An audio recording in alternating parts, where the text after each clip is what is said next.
Started here. Should be good to go. Hello everybody. We're back with another stream. We're back just playing some mono white Death and Taxes today. I have been messing around with blue white for the past week or so. Kind of wanted to jump around, try some other things, figure out where I want to be with just a more traditional build of Death and Taxes. Trying to combat the ever-growing Breach menace, as well as some other fluctuations in the meta. So right now we have a pretty stock main deck, mostly. Still messing around with this main deck Remorse Cleric. It's been pretty decent for me. I think I like something along this line, but in our sideboard, I'm trying something that may be just a terrible plan, but I think D&D definitely needs to restructure its sideboard if you want to realistically and consistently beat Breach. So we're playing some Orim's Chance, better known as that one card that Breach plays to beat the blue decks. Turns out it is also good against Breach, especially coming from a deck like Death and Taxes. So this is a card that I've been thinking about playing a card like this, maybe not Orim's Chance specifically, but something to interact versus Breach that's at instant speed that you can cast from your hand, not something that's just a permanent that's in play. Because Breach as a deck is really good at shifting its tech cards to fit the matchups that it's in. Like you play the smattering, like the current most popular iterations of Breach are like playing like the 2 bolts and the grape shot, and they have like two or three Orim's Chance in the main deck, and like a Teferi to fight like counter spells, and sometimes you need to fight some permanents. But then post board you get to totally shift your configuration based on what you're playing against. If you're playing against the blue deck that maybe doesn't have any like creatures like Thalias and stuff you need to bolt, you obviously can like shave down your lightning bolts and bring in like more silences or counter spells and stuff. Hate Cranker, thanks for the 4-month resub, appreciate it. Have you considered splashing blue and green to play Uro? No. Good question. What was I saying? Oh yeah, so the Breach matchup. So then versus Death and Taxes, what they'll do a lot of times is that they cut all of their stupid silence effects, and they cut a lot of their counter spells to bring in more permanent-based hate cards. They bring in Wear Tears and Serenities and Swords of Plowshares and stuff, and they really try to overload your answers for their stuff. And it's really problematic because Serenity in particular was really, really backbreaking, because you couldn't just be like, I'll just play Deafening Silence, Rest in Peace, Deafening Silence, Phyrexian Revoker, and they'll just never be able to go off. Like, no matter how many Swords of Plowshares and Wear Tears they have, it just hits one thing at a time. But Serenity not only just blows up all of your stuff, it also just takes your Aether Vial with it, so you can't even, like, okay, you blew up all my stuff, but when you try to go off, I'm going to vial in this, like, Phyrexian Revoker or whatever after the fact. So Serenity in particular was really annoying for this deck to deal with. So I'm trying to see what happens if you make a shift towards a stack-based interaction with Breach. Something that Breach doesn't usually want to or care to account for. Hey, D'Amato EXP, thanks for the raid, appreciate it. Steroid Crisis, good evening to you as well. Serenity's so backbreaking, it sometimes makes you want to not cast Vial. Yeah, honestly, I feel the same way sometimes. I'm like, what if we just boarded out Vial versus Breach, because it just gets blown up by Serenity every time. Or it gets knocked down with your Rest in Peace or your Deafening Silence or whatever with like a fused Wear Tear.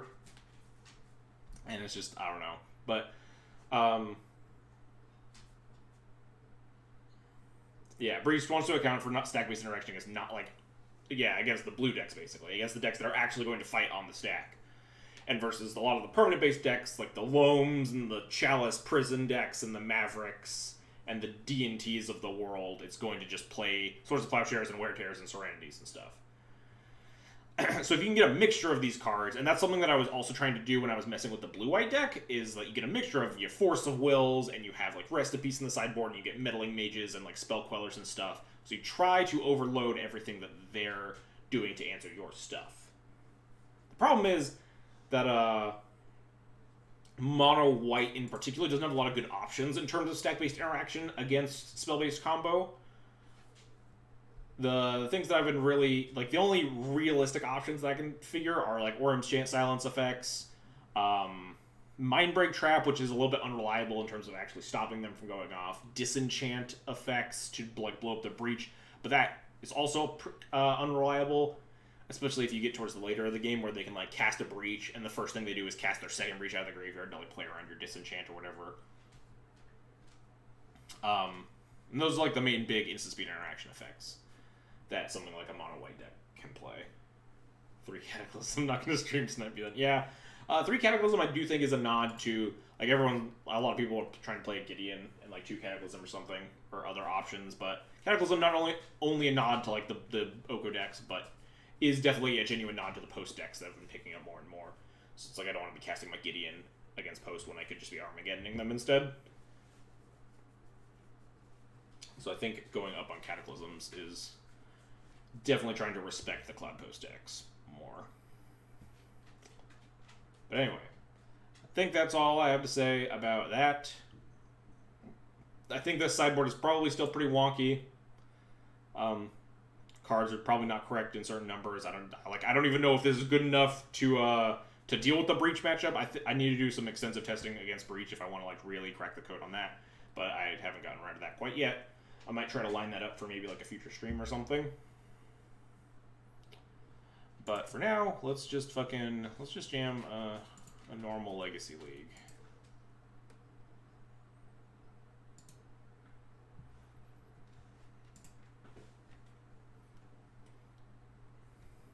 I bring in a Revoker to keep an extra permanent against Cataclysm.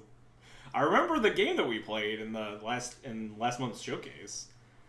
And I had my Cataclysm in my hand, and you, like, elked your Revoker. I was like, oh, thank God, he doesn't get to keep 2 creatures now when I cast this Cataclysm.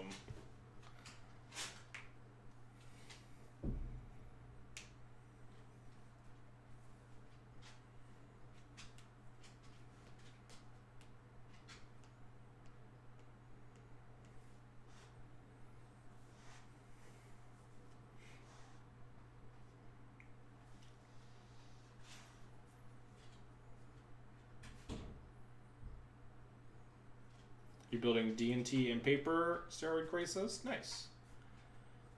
It's a fun deck. I do very much love this deck. I'm glad that it's appealing to a certain subset of individuals, whether they like the deck or they like how cheap it is. Either way, I literally bought the deck because my friend had foil fucking Rug Delver in high school, and he was like, hey, come play these Legacy events with me, and I was a poor high school student. So I built a cheap Legacy deck, and then I fell in love with it. Alright, I would like to play first, yes. Fuck, I missed the deck list. I mean, you can click on the Cardboard Live thingy. I think I'm gonna keep this hand. It's a little wonky, but real good for against, like, Delver or something.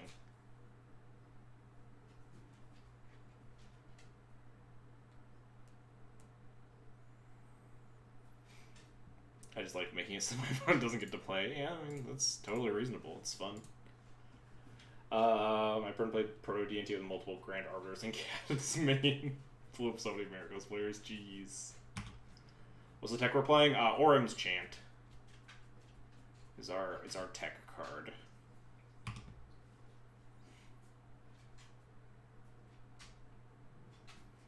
Tropical Island.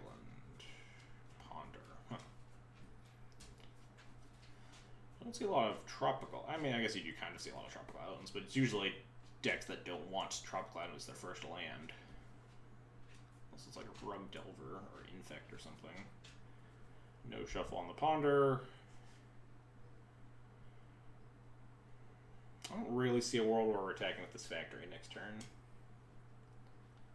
So I think I'd rather play the Plains. We could, like, pretend in, like, if they have a Wasteland. If they are like a Rug deck, Wasteland my thing. I can't cast a second Mom or something like that. I guess, do we get GTA or Fire and Ice here? We already have the Batter Skull and a Mom, so if they're a fair deck, they're already pretty hosed. If they're a combo deck, I kind of want Sword. And then Sword's also good against True Name. I don't really... And if they are, like, specifically Rogue Delver, I guess if they're Infect, we definitely want GTA, right? So if they're Delver, we have Batter Skull to crush them. If they're combo, we want sort of Fire and Ice, but Batter Skull's decent anyway as, like, a clock, and we have this other Stoneforge Mystic already. I think we want the GTA in case they're on Infect. Well, no, we're not playing Isochron Scepters. Probably a little bit too inconsistent.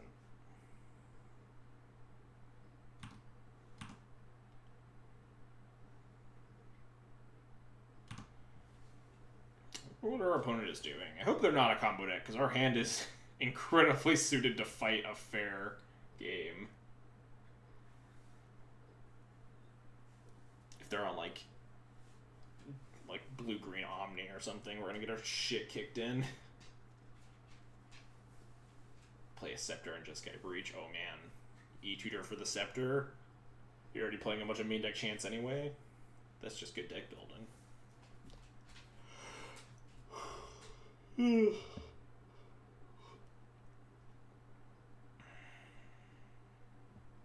What happened with the Ponder? They did not shuffle.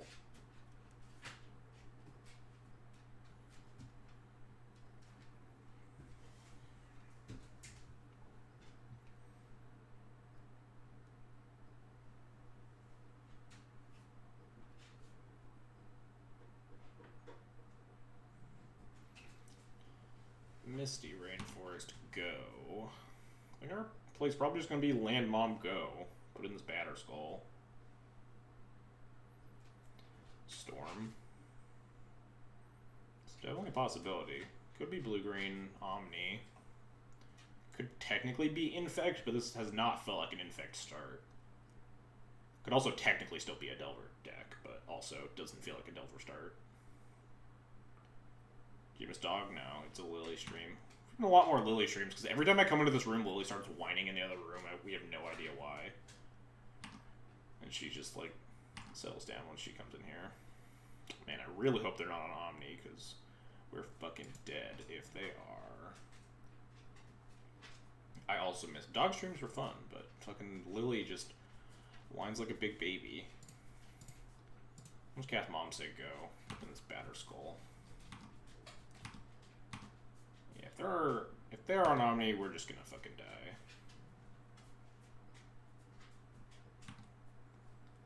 Good for a run that Brainstorm, 100% Storm. Prismatic Vista, alright, not Storm. So this has to be Omni, right? Could actually just be like Miracles. But it feels like really getting the feeling we get Show and Tell right here. Yeah. That's what I figured. We'll put in our I mean, we're probably dead because we put in our Stoneforge Mystic. If we draw, so we put in the Batter Skull off of this Stoneforge Mystic, and if we draw land, we can get sort of Fire and Ice going. We'd also just put in the Sword instead. I mean, we're probably just dying. It doesn't matter. Yeah, they just have omniscience. Sure, cast the Ice-Fin Quaddle in response to the Stoneforge. Yeah, you got it. Deal. Draw your cards. Got me good.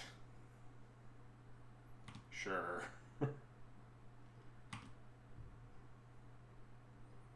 Opponent going off. You can Emrakul me now?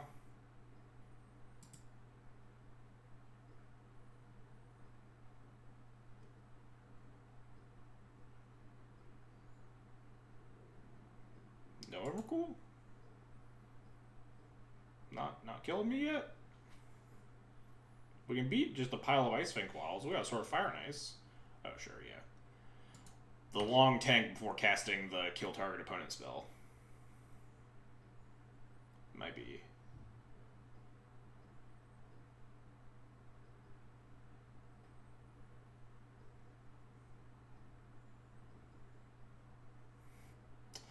I mean, I guess you can have this Grizzlebrand.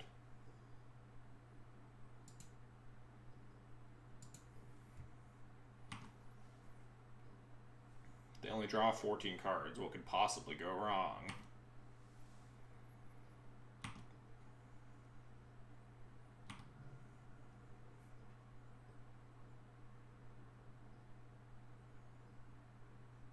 Now we'll just top deck Caracas.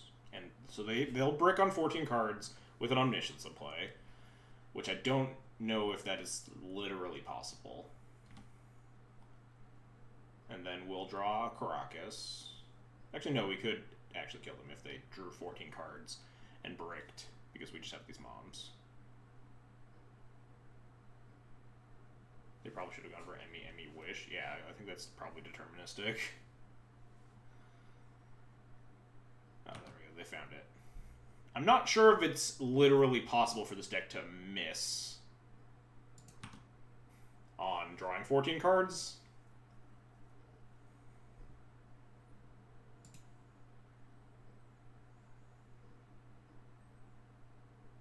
No, they're styling. Yeah, I'm letting them have go off. Yep, go for it. Kind of wish for that shared summons. Get an Ice Finquaddle and an Emrakul.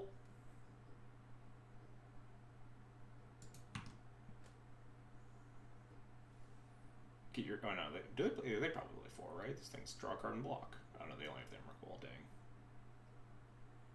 If they draw 14, you just kill them. Yeah, I mean, I assume that. My point was that them drawing 14 cards with an Omniscience to play, I think, is almost literally impossible for them to lose, but yeah, they would have to have hit every land in their deck and like extra copies of Omniscience and Show and Tell, and like this is like the only things that don't just like replace themselves and find the Emrakul or the Wishes.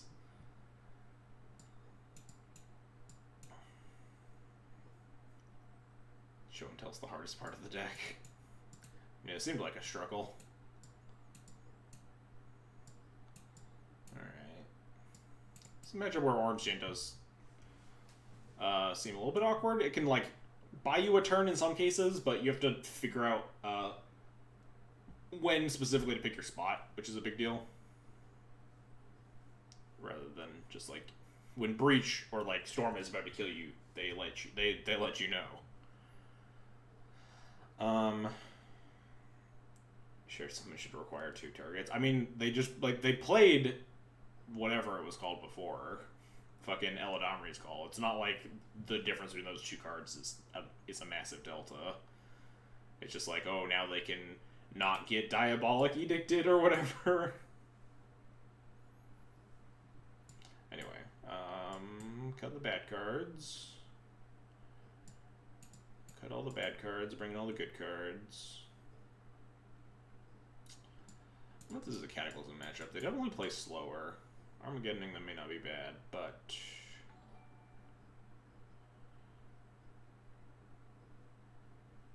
Emo Pizza, thanks for the follow. Appreciate it.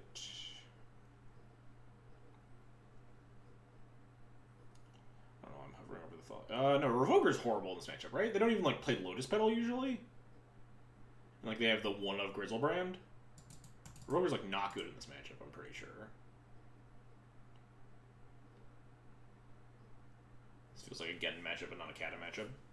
Cataclysm is just bad Armageddon that you sometimes board in against, like, the slower combo decks, because bad Armageddon is better than no Armageddon. Hey, Merc Savage, thanks for the Twitch Prime sub. Appreciate it. Like, I think a single tweet Cataclysm is probably better than, like, a Phyrexian Revoker.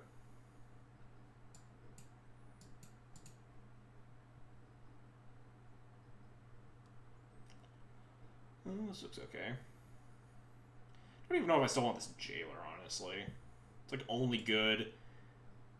Rogue names Grizzlebrand and attacks, though. Yeah, naming Grizzlebrand's like not a huge. They have like 1 Grizzlebrand. That was probably a keep. Thalia plus Port plus Orm's Chant, technically. If we flicker with their Omniscience and then Orm's Chant them in their next upkeep, we get so many turns.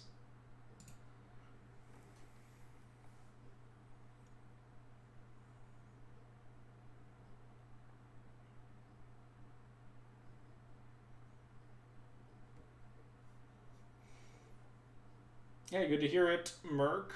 I also have promo D&T. Yeah, the new vials look sweet. I'm not sure if I wanted them more than the masterpiece ones that I have. It's definitely tempting. They look nice. I'll have to see them in paper first. Did Cataclysm and Gearhulk ever see play? Yeah, I saw some play in Standard, I think.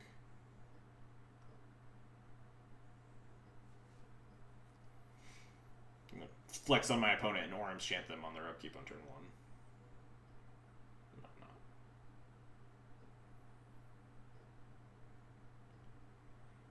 I played a Cataclysm and Gearhulk in Modern a couple times.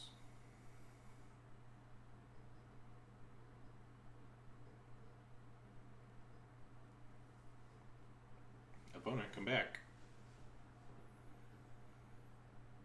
Opponent, where did you go?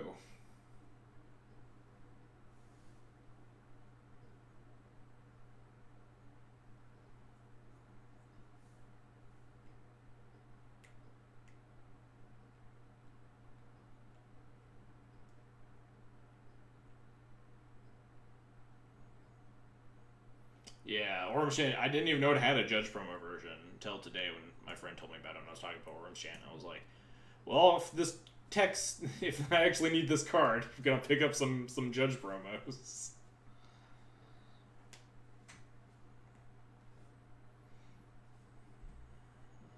Opponent finally came back.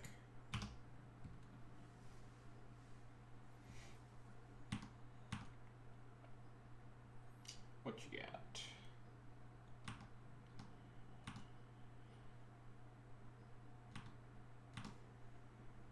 Right on time, Aether Vial.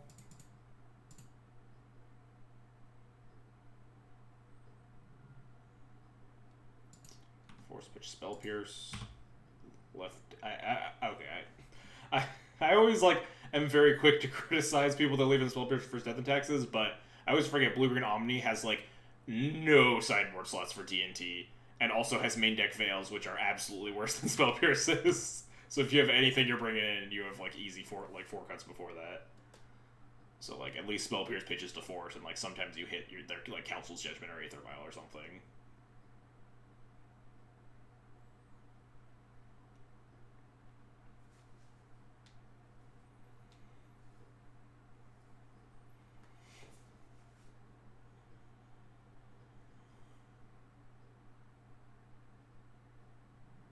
Well, we're just gonna die on turn 2. Looks like it. I mean, we could Flicker with the Omniscience, and then Orem Chant them, but not like that's a very good plan.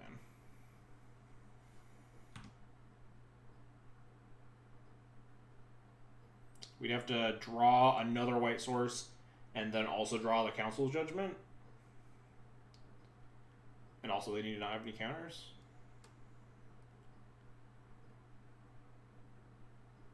We can't even beat just an Emrakul right now.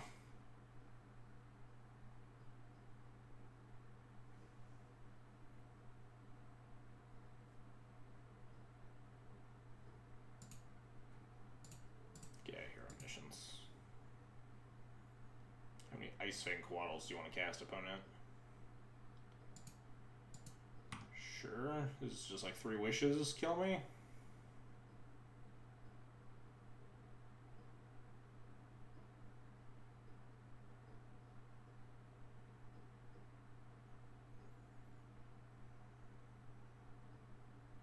Foil planes of choice of paper. I play the Time Spiral MPS planes in paper.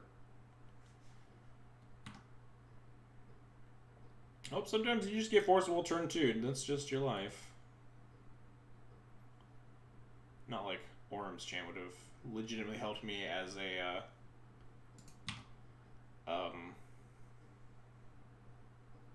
as a Deafening Silence to play on turn 1 there or something. They would have done exactly the same thing, except we would have delayed them a turn with his Omniscience and then died horribly. Yeah, we're definitely getting Ants here. I put its brainstorming there, Emrakul to the top right now. Release the pants. Okay, or they're just gonna wish. Oh yeah, they gotta disallow with their Cutting Wish. Sure. Wait, that seems. Maybe they didn't have the Emrakul to brainstorm? I don't know.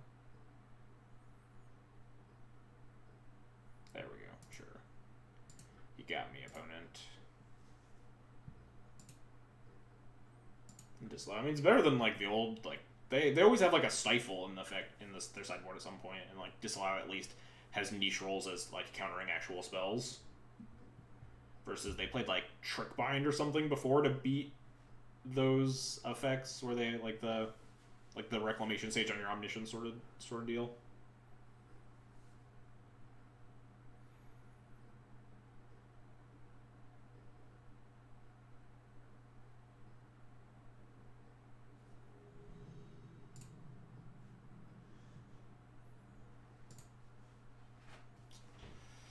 This hand is not great. Our white source is really vulnerable. It's a little bit clunky. I think it's good enough. I'm not super jazzed about it, though. Lead on port to protect the white source and to not give them wasteland information.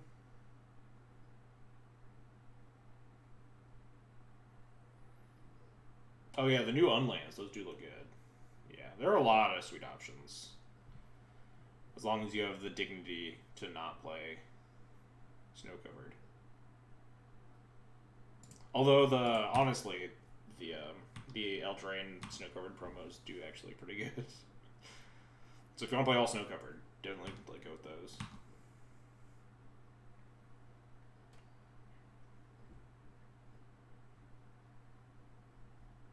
Oh jeez, are we just gonna get like ranched? Is this Tess or is this some other bigger nonsense?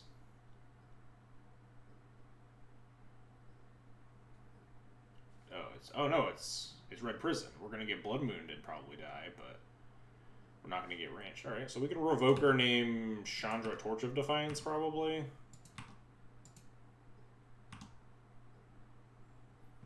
And get like a GT on it. Yeah, Chandra's probably approximately as bad for me as Karn is.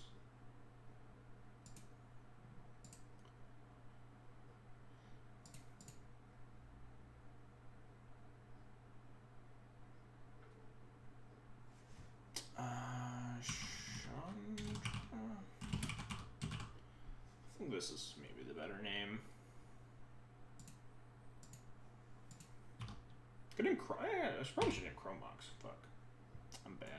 Should just name Chromox so they can't cast their spells. They just like play a Raoul Master here. We're not very excited. Oh, nice. White sources are good.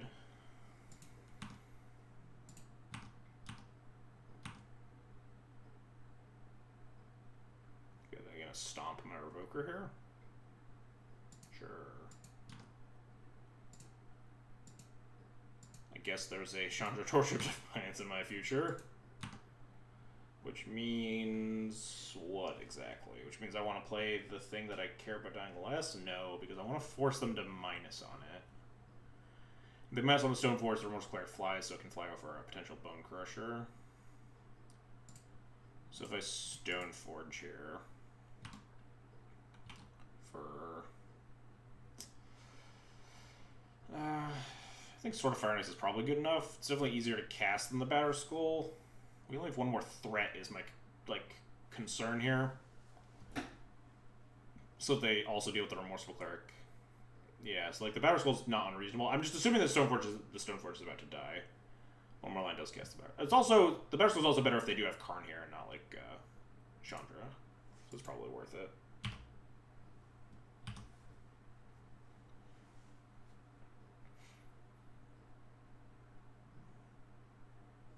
Yeah, I absolutely should have named the Chromox.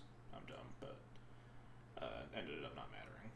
Yeah, see, now that we force the minus on the Chandra, so now the Chandra's at 1, and hopefully we can play this Remorse Cleric and it gets to the Chandra. Obviously, if they have more removal, that's bad, and we're sad, but that's life. What's up, Lackey? Do not remove, yes. Please no kill. Oh no. They're making double red. That can't be good. Do they have 6 mana Chandra in their deck? I know, they're just bridging me. And then getting stuff out of their hand so I can't attack them. Well, that's not good. I'll draw a second white source. That'd be pretty nice right now. Draw a second white source, we can wisp the bridge, equip the GTA the Chandra, and hit it, and then clear it, and then we have the second wisp to try to set up for a kill.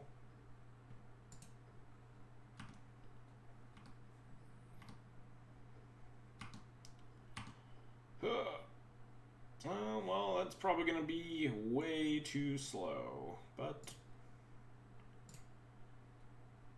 it's better than not having it.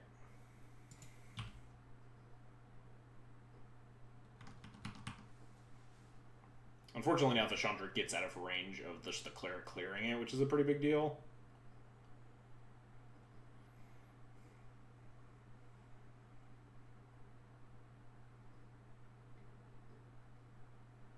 If we were playing goblins, it would be way better here. You're not wrong. Chalice on 1, sure. Let's do have the violin under it. Making more mana? They're just gonna cast this Bone Crusher? Oh dear, they're casting Rattle Master. That's also bad. What do we even want to draw here? We don't have a whole lot. White Source would still be okay, because it would at least be able to put the Chandra to 1 and paint and clear the Rabble Master before it gets out of hand. Well, it's not very useful.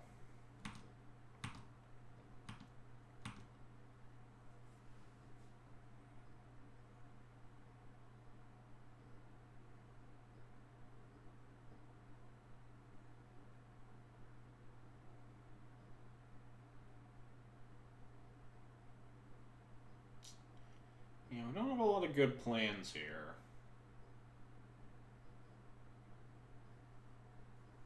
At this stage, it's really hard to get through bridge. You have to build up a big board state and then, like, be able to flicker wisp it. And we're pretty far away from either of those. Also, they have a Chandra in play.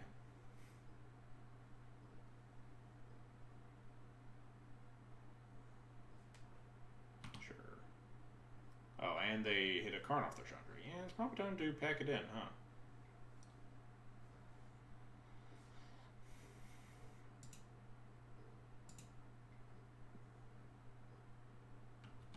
Hey, the Mother Rune's can attack currently, but I can't do anything with my GTA because the Karn.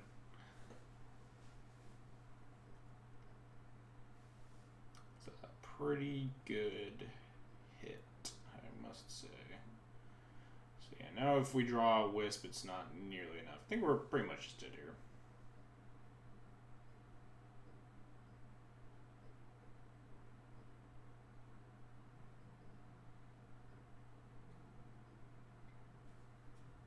Thanks.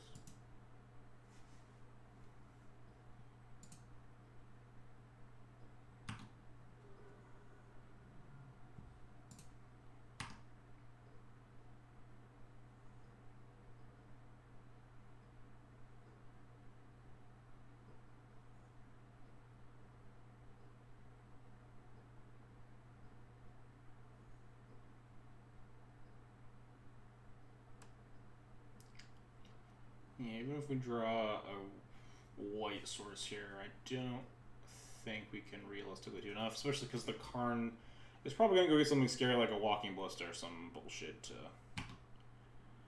clean my clock. And that's not a white source. Notably, we're a little bit punished because this factory would definitely be a basic plains, but I'm fairly confident in saying that basic plains would not save me from this board state.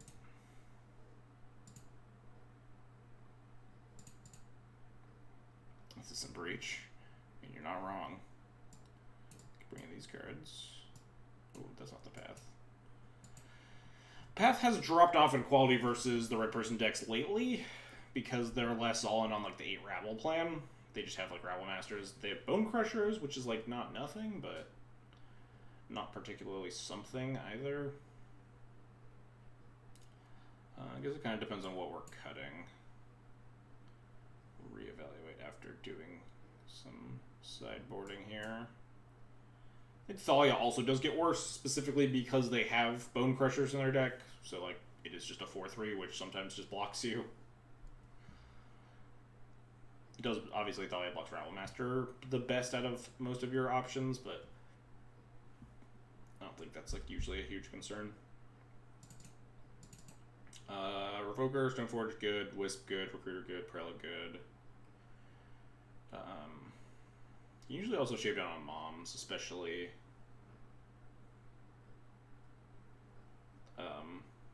Especially because they've been playing less confluences lately, too. What if we just cut all the Thalias? What if we just look like this? This looks okay. I don't think we need this path as a 5th plow. I don't even know what I would cut. Like a mom? I think mom's going to be better in more cases. Protect the Prelate is important. They have a lot. They have more removal that can hit your Prelate because they have Bone Crusher Giants now. So if you have like Mom and Prelate on 4, it's a lot better.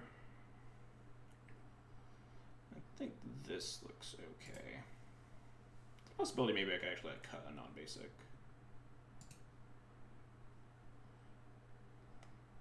This is a hand of magic cards. I think I'm supposed to keep this because Cataclysm's just super busted and we could basically cast it. You know, we have a 1 and a 2.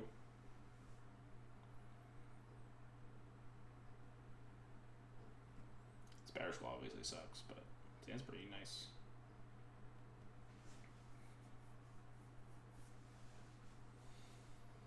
Breach doesn't quite seem like Cyrus's type of magic. I could be wrong.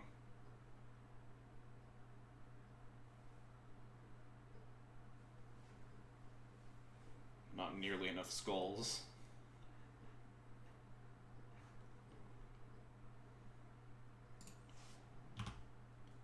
So if they like turn 1 Chalice me, yeah, sure. But if they just like turn 1 Rabble Master, we just get him.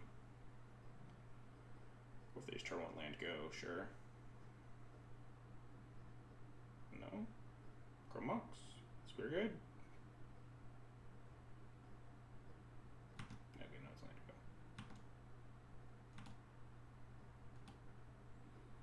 go. Ooh, that makes this hand a lot better. It means we have Batter Skull. I'm gonna grab Fire Nice here. They'll almost assuredly stomp this at sorcery speed, but there's a chance they don't because they don't have the Batter Skull. But they probably would anyway. Or maybe they'll just play some bad 3 mana card. Maybe they'll play a good 4 mana card and I'll be a lot more sad. Yeah, this is a good 4 mana card. Rip Stoneforge Mystic. So we'll play Revoker named Chandra, leave a plow.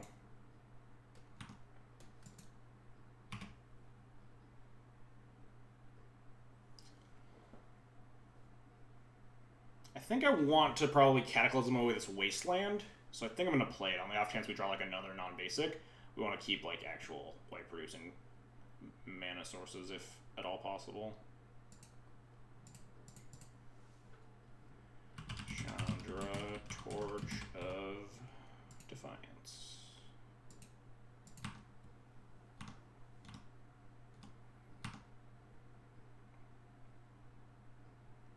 If they stomp my Revoker, am I supposed to plow it? Interesting thought experiment.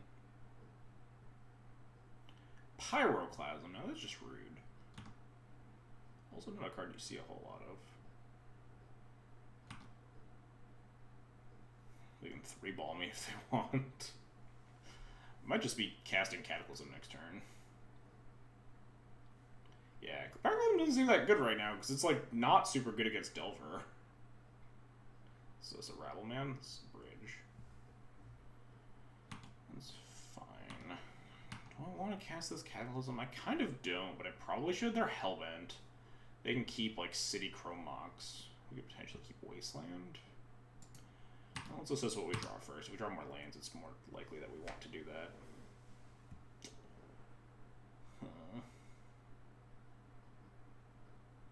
We don't have another good play here, but my opponent's definitely more well set up to rebuild is the issue with Cataclysm right now. We might want to get like a Batter Skull in play first or something.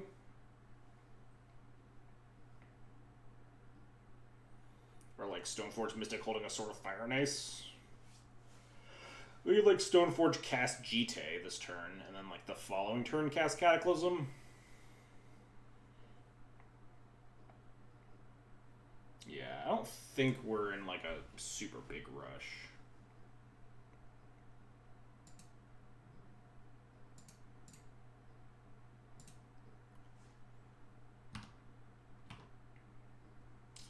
I think I'm just gonna cast this GT here. I want us to look at a thing that what thing kills me here? We can cast a Cataclysm. Like, what are they gonna do? Cast a Karn, and then the Karn also gets blown up by the Cataclysm? We have like a plow for like a stupid creature, like a Rabble Master. Yeah, it's Red Prison. They're not just gonna like kill me here. They get to like draw an extra card. Sure, doesn't even draw them lands, right? Yeah, they can only cast it. Sure, they can have a Magus. That's fine. Karn porting us, so they would need to have like top deck the Soul Land and then plus the Chandra into a Karn. Chooses not to cast Magus. Oh, because they want to get Hellbent. Unfortunately, we can't plow and cast Cataclysm here in the same turn. Unless we wanted to like lose our land, which I really don't want to. Fortunately, I don't think we really care about a handful of goblins because we have a bunch of equipment in our hand. Top deck Karn to make mana with Chandra. Oh yeah, that's also fair.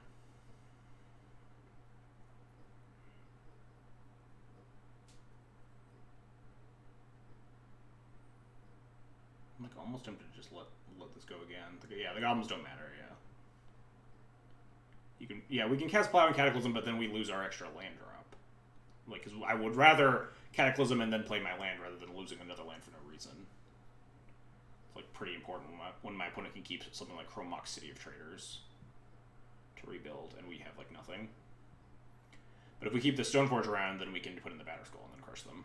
Yeah, it's definitely Cata now play Roshan Port say go, because then we can just untap and Batterskull them. And they have no cards in hand.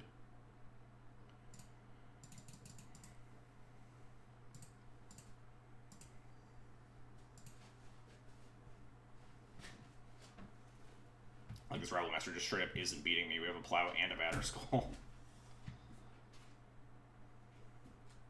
Is there a world where they keep their bridge? No, that's nonsense. Keeping the bridge here would be so greedy.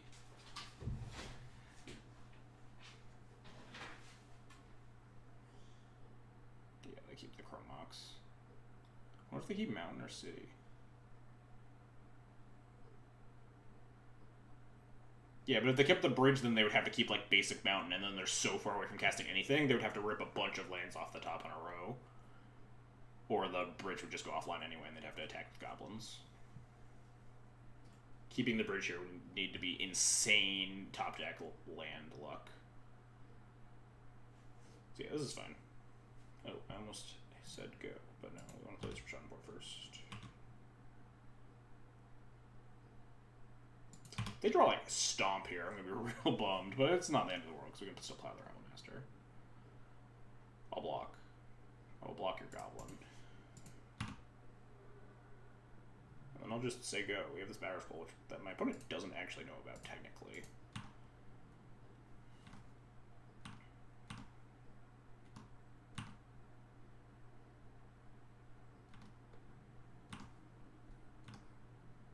Attack with the Rabble Master 2, coward. Yes.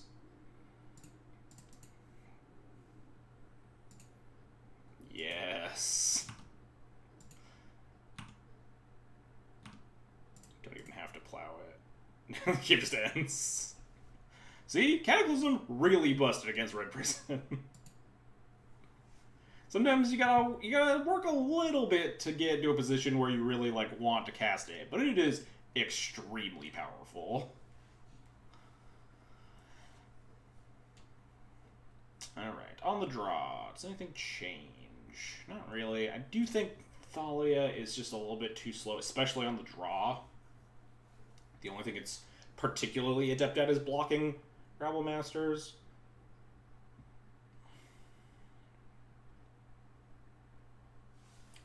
There's a chance we get like a Palace Jailer. A Palace Jailer can randomly like get you out of like bridge locks too, like because it'll just eventually draw you a bunch more cards, and you will find your like Council's Judgments or Wisps or Cataclysms if you're at like an awkward board stall. There's a chance I do want like the path on the draw, so you don't get cheesed by like a turn 1 Rabble Master when you like get caught with your pants down. I don't even know what I would cut though. All these cards are pretty important. I guess it would be a Mom, right?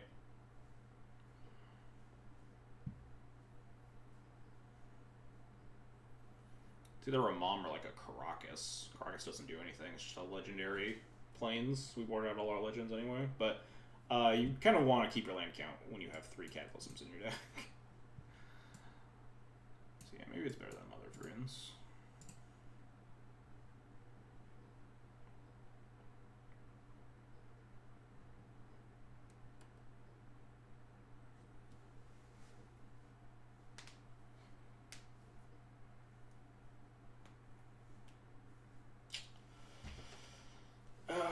All these hands have had the Vile starts that we really want. This hand has a little bit of mana problems as well. Prelate is extremely powerful. My opponent rolled to 6. We also have Stoneforge Mystic and Phyrexian Invoker. We do have to be cognizant of the fact that they do have Pyroclasm in their deck, which is pretty good against this hand. I mean, I guess Stoneforge does make it like a little bit worse, I guess, but the fact that they have like Pyroclasm over something like I don't know, a Braid or some other effect like that definitely makes this matchup a little bit trickier. Yeah, we saw they Pyroclasmed me in game 2. It seems like not a super good card in this meta, but maybe I'm wrong. What's up all the time? That being said, I really don't know if I want this hand. It's certainly like pretty decent. What's that import? It'd be so good if we had a Vile. I think this hand doesn't keep. Cleric is back in the main deck. It's been there for a little bit. But yeah, the format is definitely weird right now. A lot of Breach. Underworld Breach is quite the magic card. Alright, we're hoping my opponent's bullshit is something that we can handle. If they turn 1 Rabble me, this hand could look pretty bad. They just have tame shit. Nice. Look how good I am at Magic. I'm so good, guys. I'm so good, chat. It is incredible.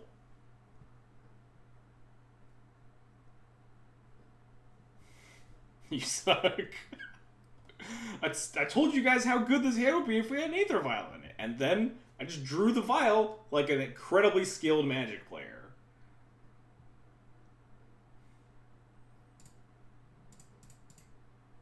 I'm fine if they like untap and shatter it. That's just resources they're down on answering the rest of my shit. The Vial just makes his hand way less clunky in general.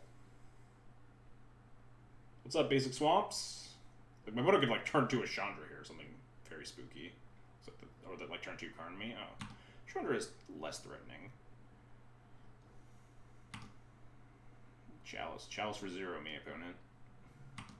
Alright, well, if they have an answer for my Revoker, things could definitely get a little ugly. Hey, Patrick, thanks for the 9-month resub. Appreciate the support. Ooh, I think This Factory might actually be relevant at like trying to hit down this Chandra, but there's also the opportunity of us having the ability to port Wasteland them the following turn, which is also very strong. Oh, this is match 2. We got pretty ranched match 1.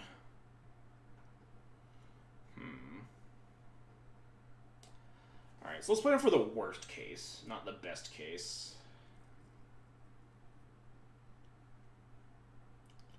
So worst case is that they untap and kill my Revoker and then like also play like a big scary blocker or something. Something we can't really deal with. So the Factory can't get through. Also, if they're going to play a land, they're going to blow up their city, so this Wasteland does lose equity. So we might just have the ability to port anyway. So I think we're going to Factory here. Chandra, Torch of Defiance. Worst case, Stomp, uptake for mana play route. Yeah, something like that. Definitely sounds like the worst case.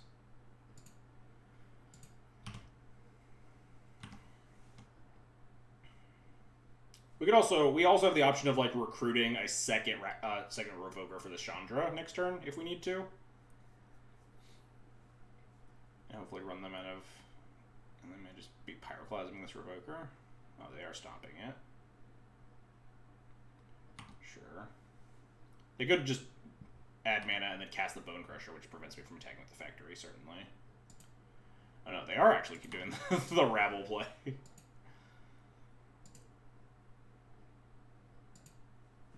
I actually just had it all. Luckily, I think we're still okay. Yeah. I mean, this feels scary, but, like, definitely not unwinnable. We'd also still, like, attack the Chandra here, if we wanted to. I don't think we do, because I think my opponent has a 1-card name. I think I just want to recruit another Revoker.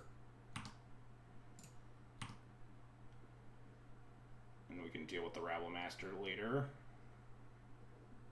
It's going to hit me for a decent chunk, but we can hopefully get, like, the Stoneforge online and stuff.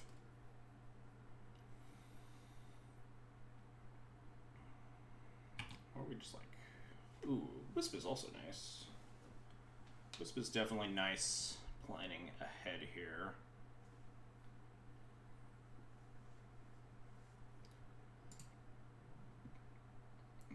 Yeah, I think we are just priced into trying to revoke this again.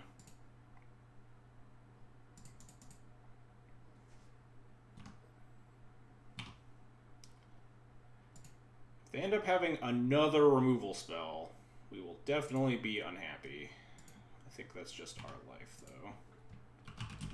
Chandra Torch.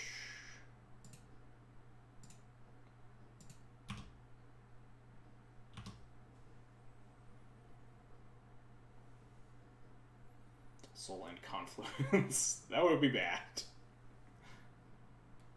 Alright, if they just gonna hit me, we just kind of have to take this. I don't think blocking the Rabble Master with the Recruiter is worth here or something.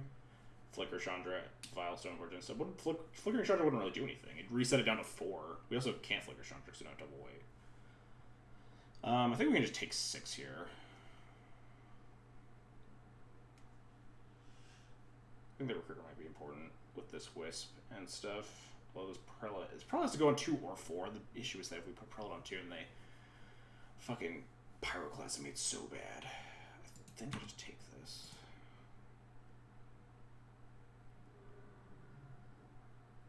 Do they have the Pyroclasm? I'm just gonna crush my bones.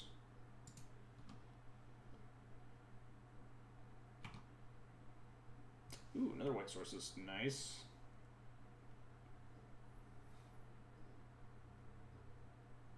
Alright, so Rabble Master becoming steadily more problematic. Bone Crusher, not huge deal. We can Flicker Wisp. We could probably block with Recruiter and Flicker Wisp the Recruiter here. Cast the Stoneforge. Flicker the Rabble in combat. It's probably block the Rabble and Flicker, either my Stoneforge or my Recruiter in combat. The other question is, what do I want to do with my 2 mana? Do I want to port them, or do I want to like get and cast GT or something? It's definitely going to be... You can also trade off the fact... Oh, that is another option, yeah. The factory does become a 3/3 that can block the Bone Crusher or just trade the Rabble Master. Yeah, I don't hate just leaving up factory, actually. That might not be a bad idea. Leave up factory plus port in case like they don't do something we want to block for some reason. We can end support them for however little that's worth. But yeah, that's a good plan.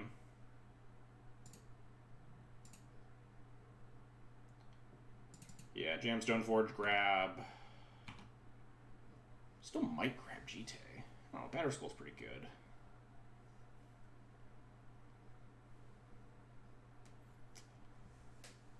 GT's good to clean up this board. I like Sword of Fire and Ice, maybe. Sword of Fire and Ice is definitely one of the things that gets me unfucked by Pyroclasm. So just putting Sword on Revoker or something is probably pretty reasonable. They can't minus the Chandra, they can't activate the Chandra. I'll grab Sword.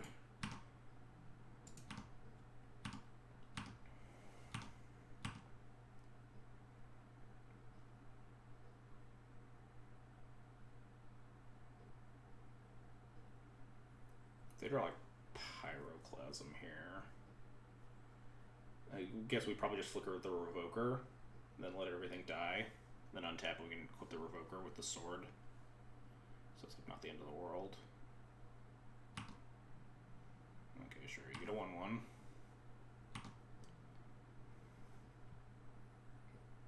Attack with everything. Alright. So we can't block with this Wisp. I think we're going to block the Rabblemaster, block the Bone Crusher, block a Goblin, and then flicker my Recruiter for another Flicker Wisp.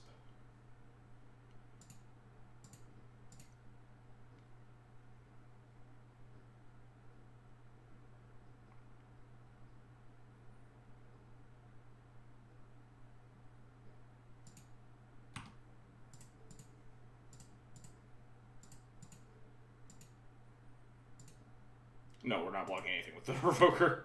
Not insane. And then we Flicker Wisp our Recruiter here.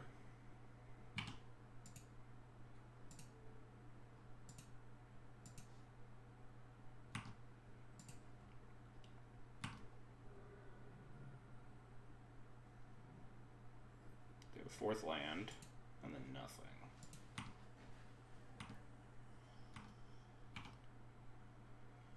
I think we just want more Flicker Wisps.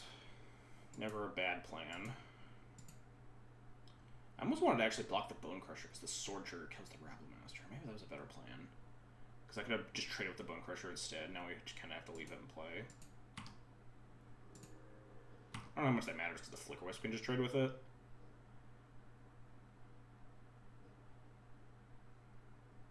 I'm gonna equip this Sword to the Revoker, I think, to protect it from like random bullshit. More stomps and stuff. Trying to Rabble Plate around a second stomp. Yeah, we're definitely going to attach the sword to this turn. We're definitely just going to put in the sword and equip it to this Revoker and hit them for 6.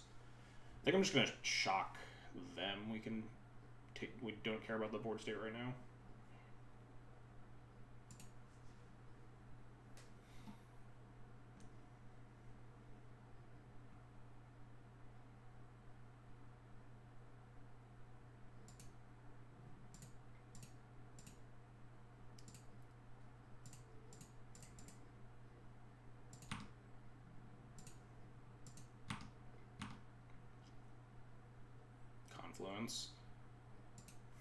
Confluence is a sorcery. The card would be extremely messed up. Okay, they just concede. Nice. That was tricky. A lot of hoops I was jumping through there. I think I was gonna. Yeah, I think I was gonna put the Prelate on 4 this turn, and just like eat shit to a Pyroclasm that turn. But Pyroclasm wouldn't be the end of the world because our Revoker lives. Their Bone Crusher lives, hits me down to 5, but we have another Flicker Wisp.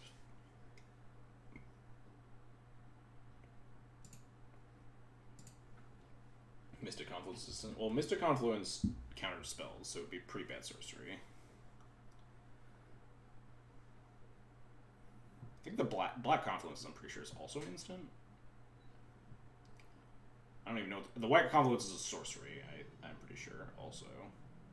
And the Green Confluence, I know even less about the Green Confluence than the White Confluence. White Confluence like makes knights and destroys enchantments, I think, and then has some other ability.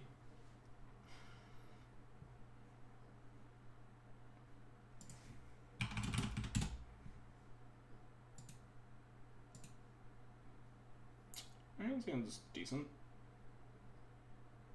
Turn 2 Revoker on the plays a lot awkward. I guess we can play a Cleric, though. Righteous Confluence. Makes a Knight. Exiles enchantment. Oh, I should have said gain 5 life. Of course that was the ability. It's the only thing that Mono White gets to do. Make 1/1, sometimes 2/2s. Destroy enchantments and not artifacts, and gain life.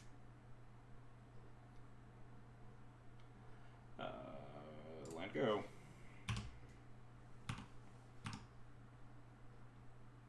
What you got, opponent?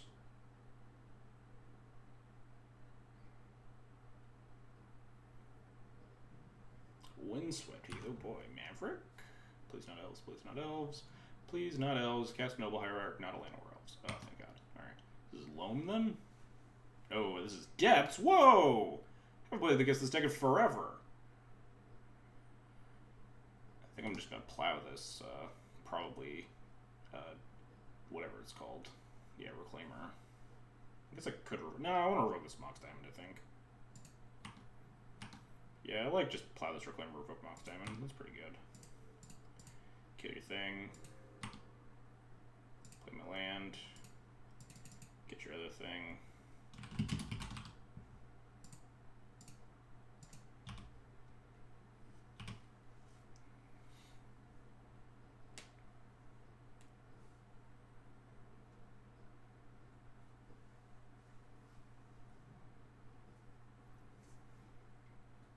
Aw, more Reclaimers. What a jerk. Revoker Diamond is greedy. Is it? They don't have like a... I mean, they obviously have like a decent chunk of Revoker targets. My opponent with like 4 cards in hand. Seems reasonable. Yeah, it's certainly possible that we want to revoke the Reclaimer.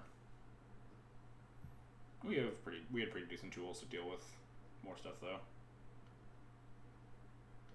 Yeah, it's most likely green-white, I assume, with the Windswept Heaths. And the Green Sun package. What am I doing here?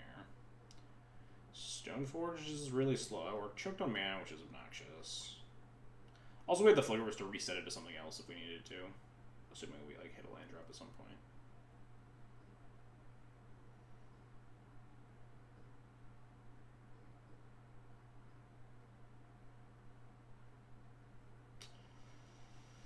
I want to play my mom, but it's like so mana inefficient. It's probably Revoker, right? Just like Revoker for Batterskull. This thing's a 3/4, they have to fetch and play. Although we could set up like GT plus Cleric, clear the Reclaimer, but this could attack the diamond. I mean,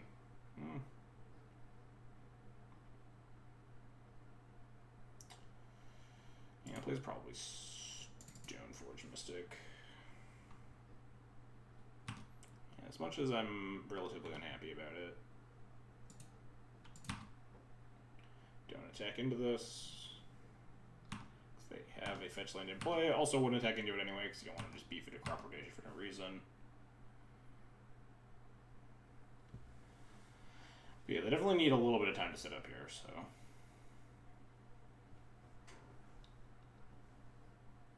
We don't need to be worried about establishing like Mother of Runes plus like Flyer quite yet.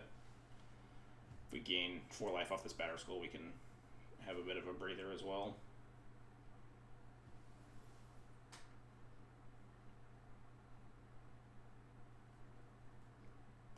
I mostly liked the Plow Revoker line because it was like by far the most mana efficient. We're like pretty choked on lands here. We just had like a bunch of 2s to play. I don't know how concerning a coder would be. Obviously pretty good, but... Whoa, Tropical Island, what is happening? Whoa! I'm very lost now. Uro Depths. I have to assume it's Depths, right? They have a step. I mean, it resolves.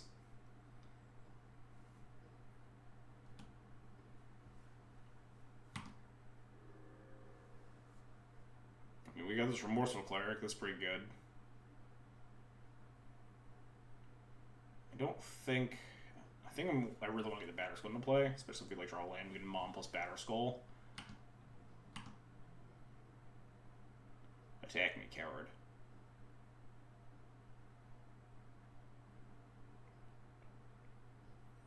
Yeah, I have to imagine. Whoa, actually attacking me. I guess they want to like get me down into like depths range through a Batterskull. I guess that's reasonable. Opponent didn't miss a land. It's turn 3. I missed a land. I missed a second land. Ugh.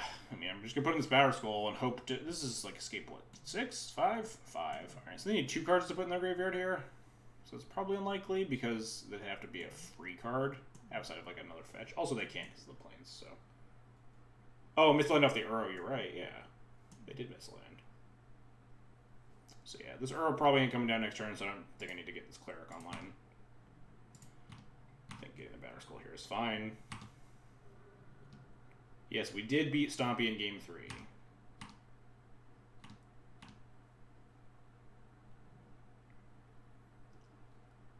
There's their fetch land.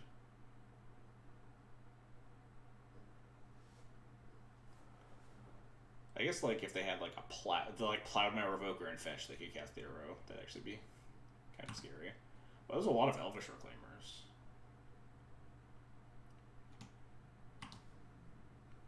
Doing a lot of reclaiming there.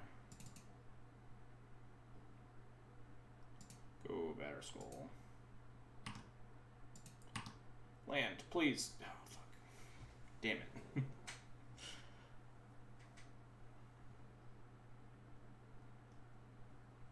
Really would love to hit a land. I think I need to cast this Remorseful Cleric because this Uro is, like, pretty threatening.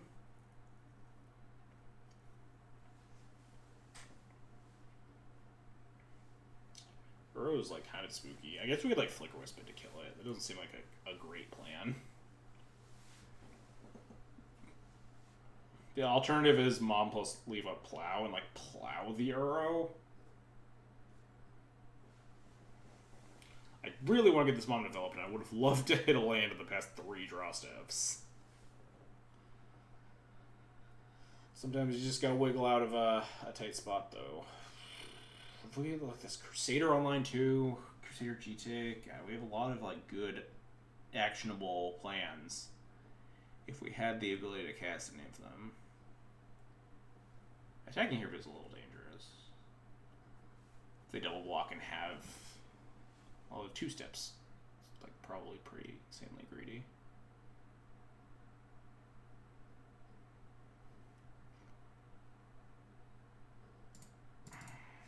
Against Clerics and go.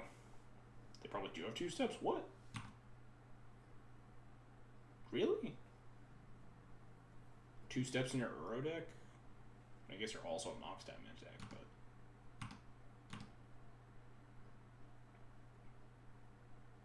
2 steps just seems so hard to do. 2, like, tapped planes in your 3-color deck. I'm more concerned about them just depthing me. Like, they go get a Thespian stage here, and then they can hold up the combo.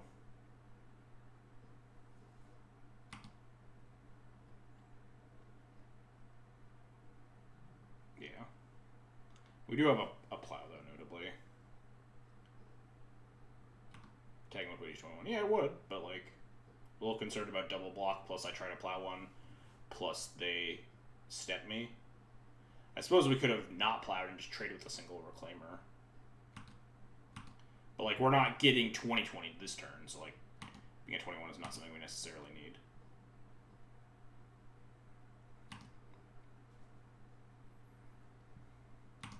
Land. Dicks!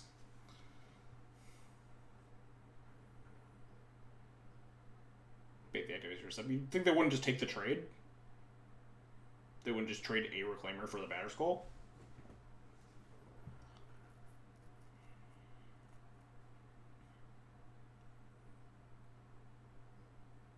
Reclaimer seems fine. Well, that's fine because they could potentially kill me. I guess no, they couldn't, because if we revoke Reclaimer, they would have to they would have to make the Dark Depths right now.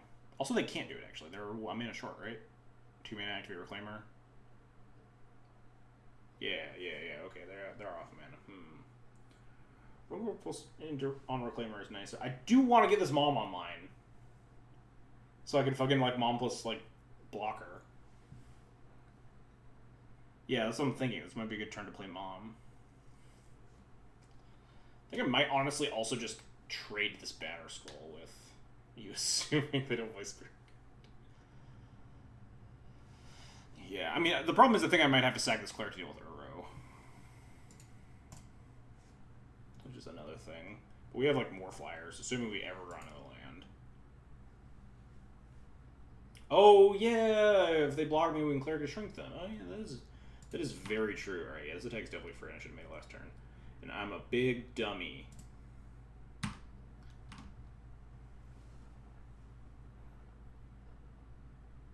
also shouldn't have cast them on pre-combat if I was going to do this, but whatever. Yeah, certainly not as free as last turn. The last turn was definitely super free. I totally forgot about Cleric shrinking their Reclaimers. They absolutely just could not have blocked. Yeah, they just take it.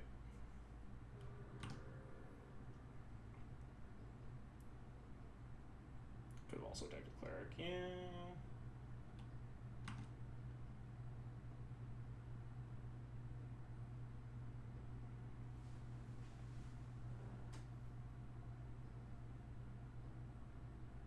Could attack with a Leech this turn if they like crop rotation.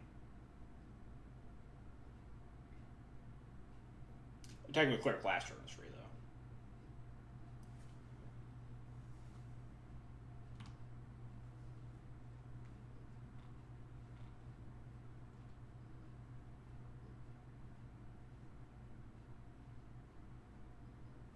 I cast. Oh, I did cast last turn.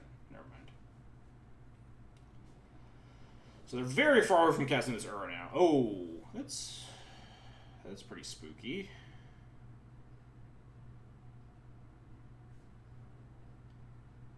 It's certainly a tiny bit spooky. I mean, I can't do anything about it. Yeah, it's not unbeatable. Just like kind of annoying. I can't do anything here. I don't think I'm plowing one of these Reclaimers.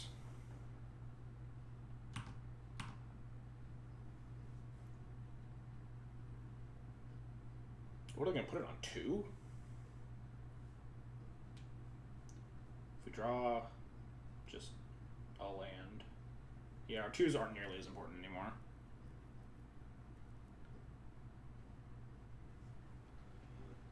Two is kind of important to block, but if we draw a land, we get a 3 to block Merit Lage.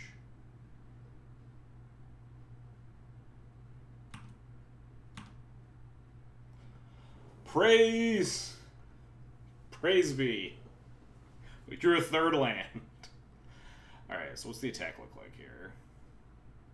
We like Flicker Wisp, but this thing doesn't come in tapped, actually. Never mind. That wouldn't work. So we gotta be cognizant of crop rotation for Merit Lage still. Hit them with Germ, then cast what? Crusader? Crusader's still safe.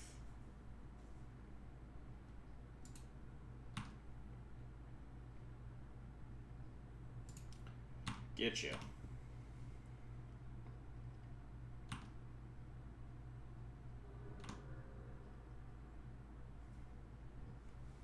Crusader might not honestly be that bad. Yeah, we're pretty insulated to crop rotation. We're at 25 and we have like Mom plus flying blocker. So I think casting Crusader here is pretty good. And it develops a card at a different type, or at a different CMC. We could also, no, I don't think we can't revoke these because I think it's going to pop it at 2. Yeah, they can certainly step me if we were at 20. Do they even have enough lands for that? Because they would lose like 2 lands. Yeah, they would have exactly enough, I think.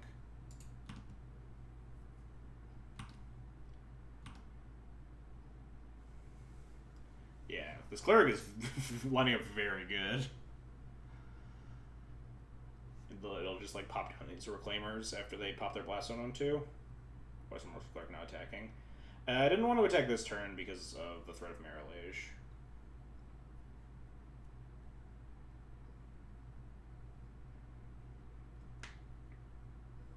I mean, it could have attacked. I'm not a big fan of taking 20.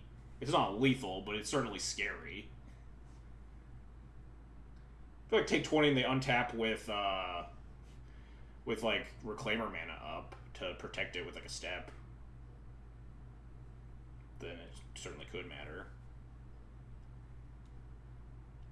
I've definitely been attacking suboptimally this game though. Yeah, this Uro, just looking at their mana base, this Uro feels extremely ambitious.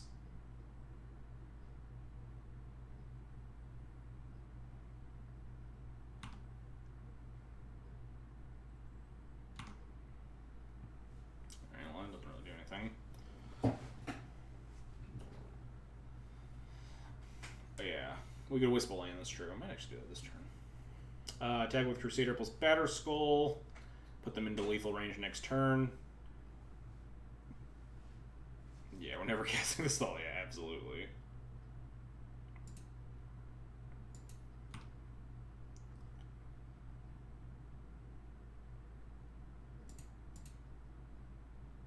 I was thinking about pushing the Cleric in, because I'm casting the Wisp this turn, and it might incentivize them to, yeah, sack the Blast Zone. Yeah, I do like it. Also, we're going to like 29, so we're just like extremely insulated to Merit Lage. Yeah, they're going to pop the Blast Zone here. No. Oh, yes. Exile your graveyard. Shrink your idiots.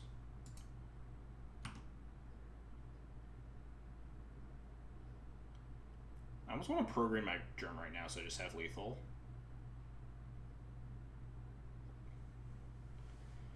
They have like Plow's main deck. We're probably just gonna revoke that. I guess we actually revoke these Elvish Reclaimers is actually pretty nice.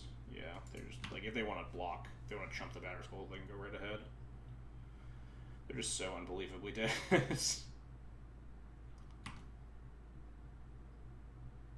We just like cast the GT, set up lethal. I guess the mom also just sets up lethal next turn with the Batter Skull too. It's just like, they're dead so many ways. We're still on the damage step. Oops.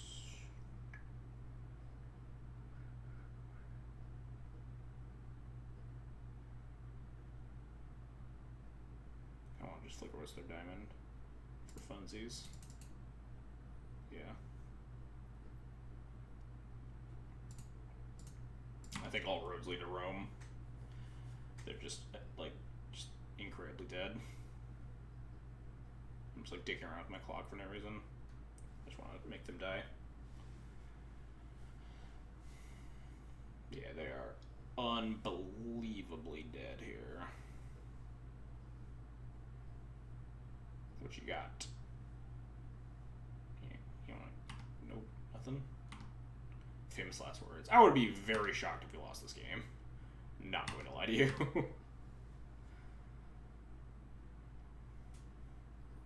Maybe if they play a red land and then an Underworld Breach and then an LAT and then have a Brain Freeze, then we lose.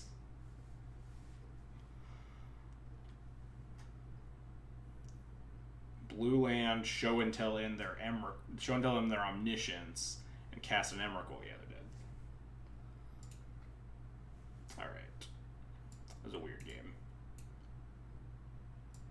Don't have a lot for this matchup. You don't really need a lot, though. What am I putting Breach in D&T? That's a good question. Breach and taxes. The combos are clear. So this looks like a pretty easy swap here. It's a lot of the amount of months. Yeah, I haven't played against Depths in forever. It's a really interesting Depths build. Not confident that Uro is A, castable, and B, something you want to be casting.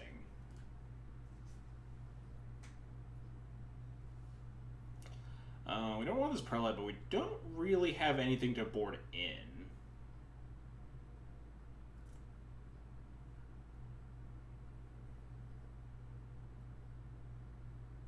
All these other cards are fine.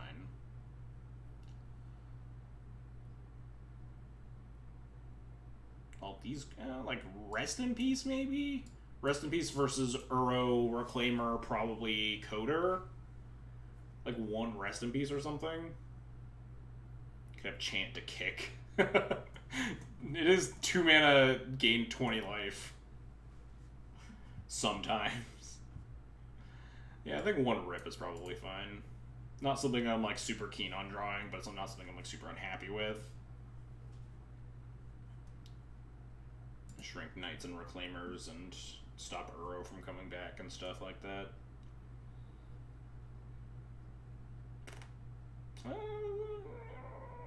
This hand's okay. It's not bad. Put him to 6. I like this hand enough to keep it, I think, between Caracas, Revoker Cleric, Jailer. Just keep drawing this fucking Batterskull May. Open 7s.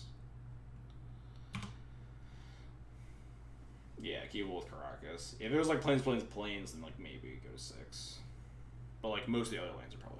Port's probably pretty bad here, because we don't have a Vial. Wasteland, probably also keepable. Not a top deck Vial, but definitely a welcome draw.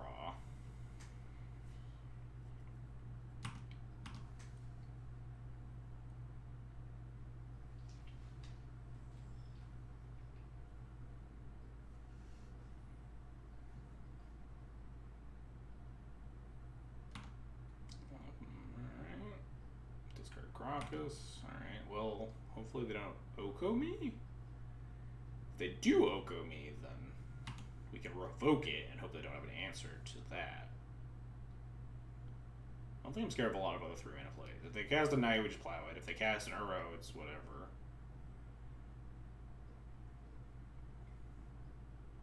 Yeah, sure, that's fine. Knight is perfectly acceptable. Kill. Can I roll this diamond now? My opponent has 2 cards in hand. Their hand is 4. Their board is Forest Savannah. Roguing this diamond seems like not unreasonable. It's not like Cleric's doing anything this turn. It's just a matter of like other things that might need to be revoked. They definitely would have played an Oko over a Knight. Not close. So it's not like they have an Oko here.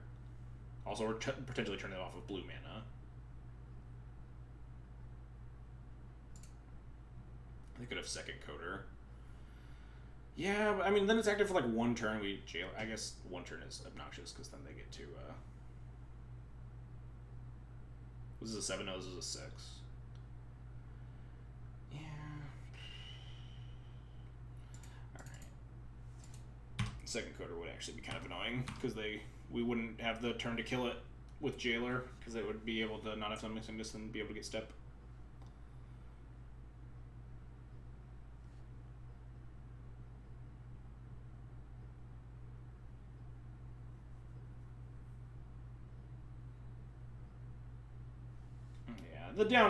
The risk reward is not.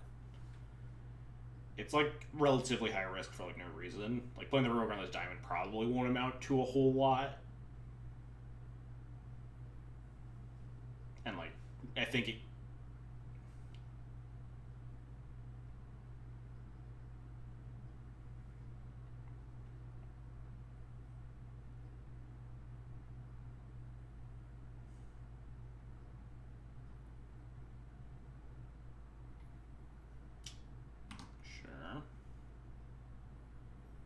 I'm supposed to revoke this. Alright, they missed their land drop, though.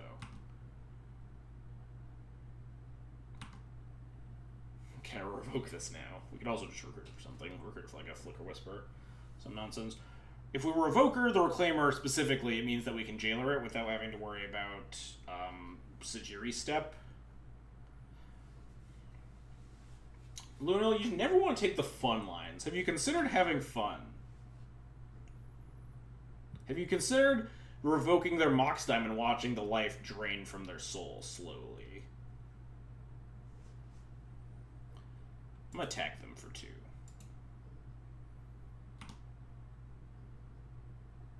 The fun line is, I mean, revoking the Mox is just Wisping the Mox, but I can do it right now.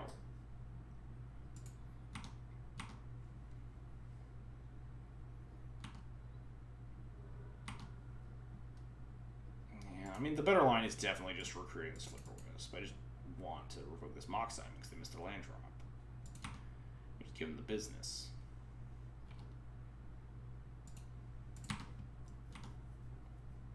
Sometimes you just want to take the fun line, though. Maybe they like tap out here too. Like don't hold up the Reclaimer. They cast like a Knight. We Jailer the Knight. And we like Flicker Wisp the Jailer. Oof.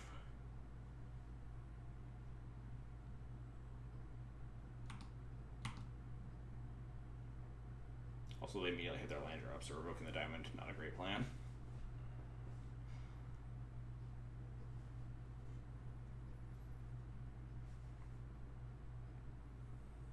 Am I supposed to just, like, Palace Jailer this Reclaimer and just, like, let them tap it? Probably.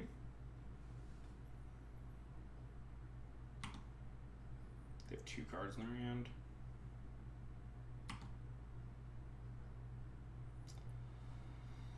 Even with crop rotation, we're not dead. They can reclaim, Adepts, and crop rotate, and they're still 1 mana off. Just infinite Wisp Train forever. If I play my Caracas, we're down our 4th mana, and they could, like, potentially go get a Wasteland or whatever, so I don't have Caracas. I mean, double crop rotation browns me. That's only if I attack. Oh, no, because they're reclaiming. Never mind. Actually, they would lose too many lands. They'd have to... No, they have the diamond. Yeah, you're right. Double crop rotation as the last 2 cards in hand would certainly brown me.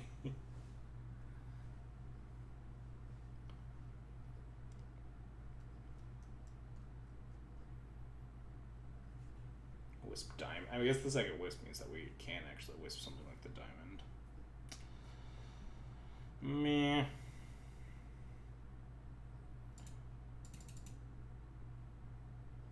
Yeah, play games to don't play games, but like think about the ways you lose a game if you're like massively far ahead. It's like a fine line. I respect it.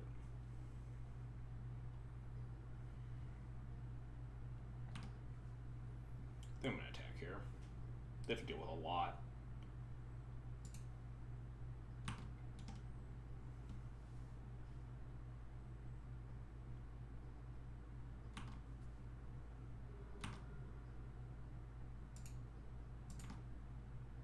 Yeah, they can't, even with double crop rotation.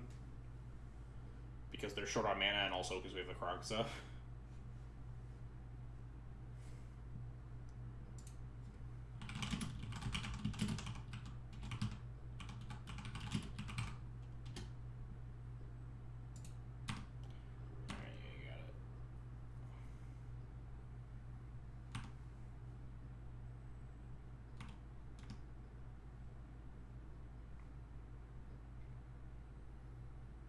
Rabbit Excavator.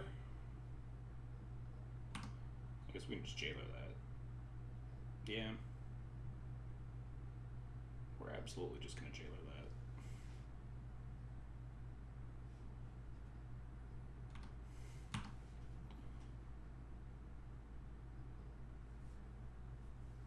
Whoa, attack.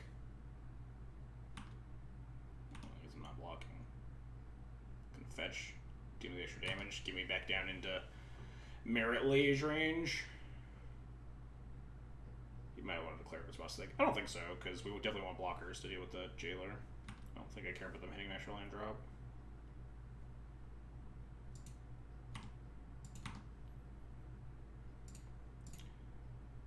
Yeah.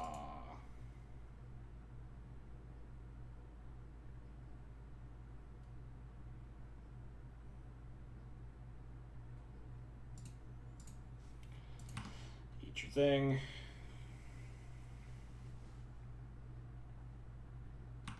Almost tempted to eat the Reclaimer and let them out the Excavator for another turn. What was this? Crop rotation for step to save the Excavator? Yeah, that's fine. It's like kind of scary, because if they want Monarchy, we couldn't block stuff profitably. I guess we could just double block the Excavator, let the Reclaimer through, and then just like take the Monarchy back on our turn. Yeah, this is fine.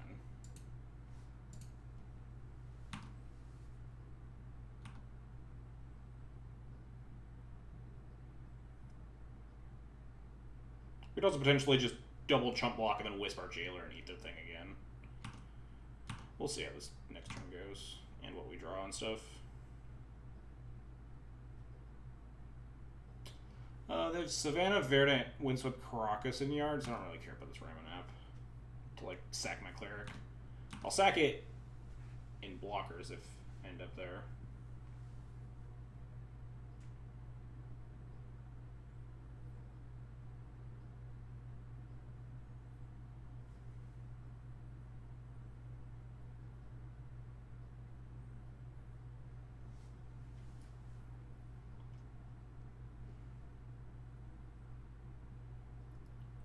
I even convinced that trying to double attack me here is correct.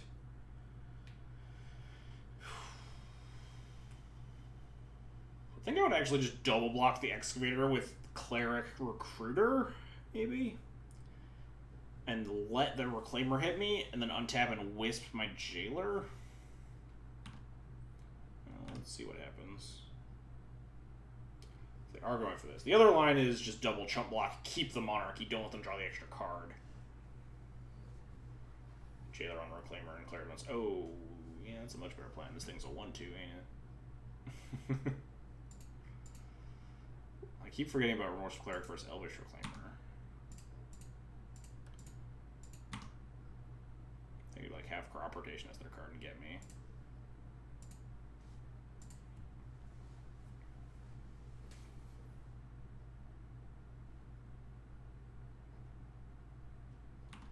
Crop or not. Maybe they go like Crop Rotation for like a fetch land or something. And then fetch with their Windswept Heath. Put 3 cards in the graveyard. Yeah, then they're like absolutely spewing and we're probably still going to win.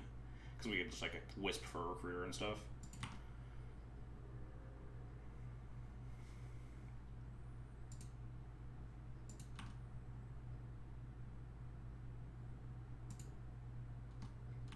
Attacking this Recruiter is probably free, but you never know. It doesn't matter at this point. Just get another Wisp. I'm just going to Wisp my Jailer and eat their Excavator. I don't need more Wisps. I'm going to eat all their creatures. Yeah. Yeah, I'm going to tap this because I'm going to cast this Mother of Runes this turn.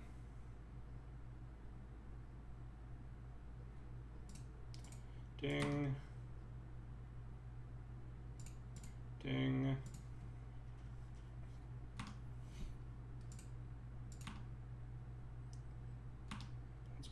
Nice draw. Eat your thing.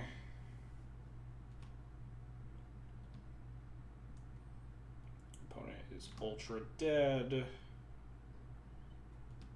They have the Dryad Arbor. I figured they had Green Sun, but we were untapping with like a bunch of creatures, so likely didn't matter.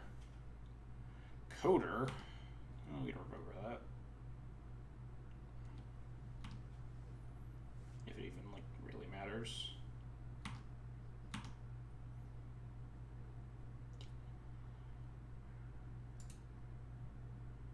I think I'm just gonna Crusader plus Revoker here.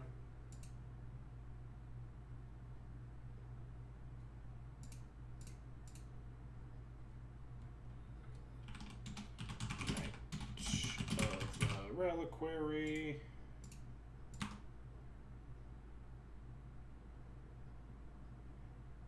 Attack for 3.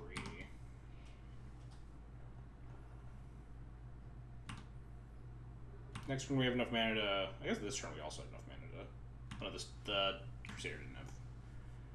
Can't attack yet. But next turn we get like Stoneforge for GTA, play GTA, equip to Crusader, and just bash them for a billion. Attacking is like drawing 1 less card.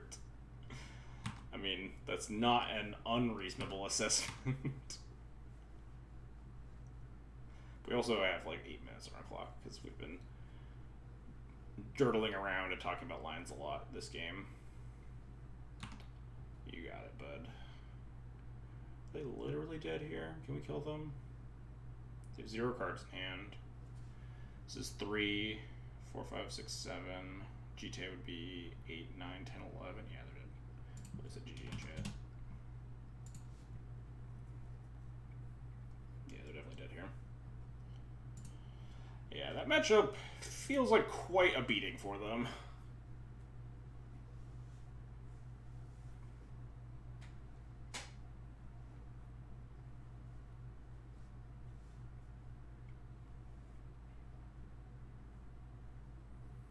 Do you miss Walking Ballista being good in the format? Not really. I miss formats where Walking Ballista was good, but I don't miss playing Walking Ballista. I was never really a big fan, even when Walking Ballista was like good in Death and Taxes. It just like felt like a very medium card to me a lot of the time.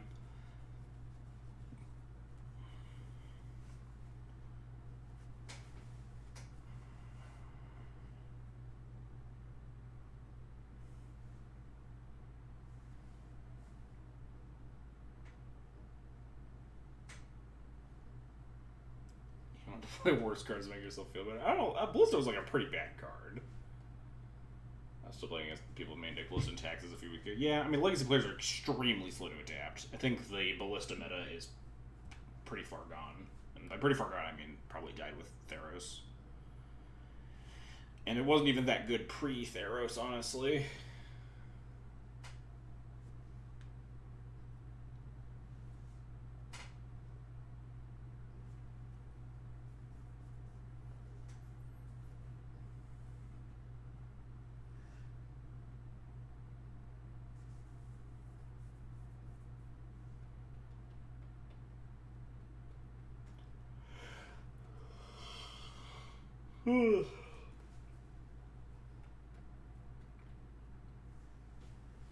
But yeah, especially Death and Taxes players, they just like to play nonsense a lot of the time. A lot of times I've been wrecked by like the second Palace Jailer and stuff in the mirror. Or lo and behold, when they like sort of War and Peace you, fucking like 2017 tech.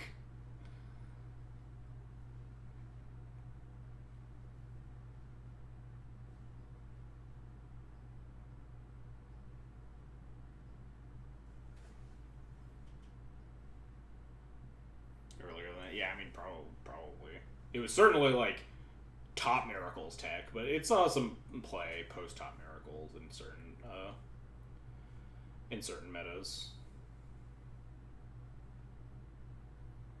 I do remember just fucking turn 1 Vial, turn 2, like, bullshit, turn 3, Crusader, Violin, Stoneforge Mystic, go get Sword of Fire and Ice on their end step. Or Sword of War and Peace on their step, untap, and just fucking clock their ass for like 18.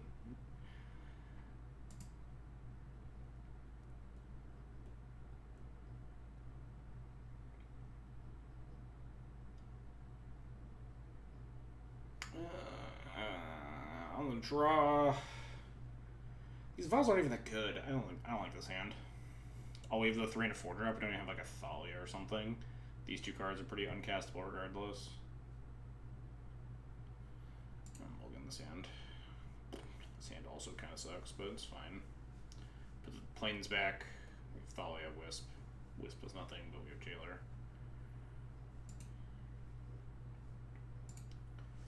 Yeah, Sword of Light and Shadow, also a very bad Magic card. Weren't you also... Bad D&T players were trying to make Sword of Light and Shadow work. Weren't you trying to make Sword of Light and Shadow work? Is that an intentional self-dig? Snow-covered island. Doesn't tell me a lot.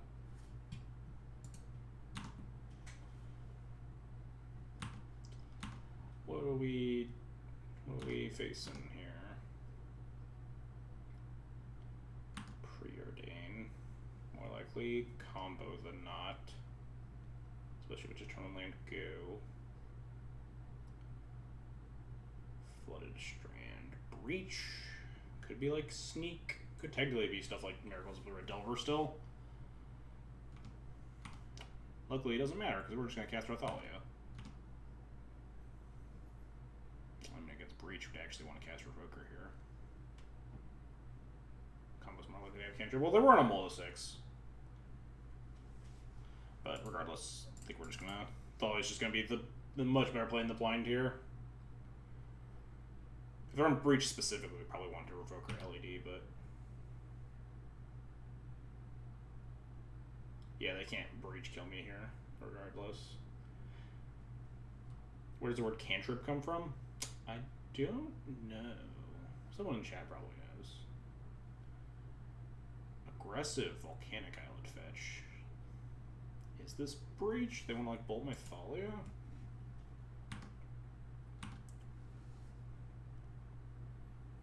Because Miracles would never just fetch volcanic. Is it bolt? Yep. This feels like Breach. Could, again, technically be... Oh, okay, no, it's Breach. We figured it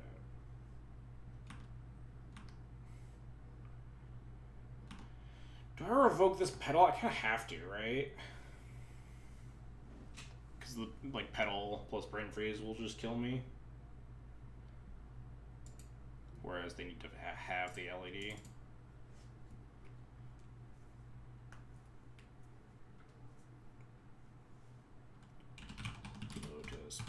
Elemental. Yeah, it's awkward if we have Thalia, but we do have a Flicker Wisp, so we can reset at some point.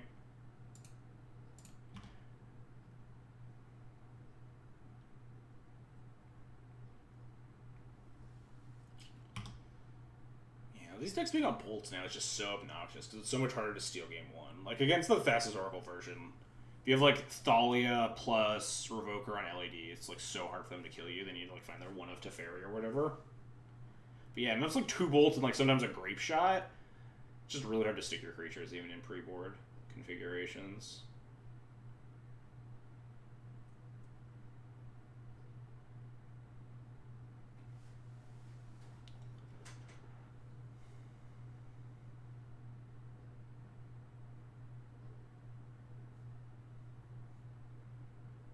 I'm just gonna cast Palsy to start drawing more cards here.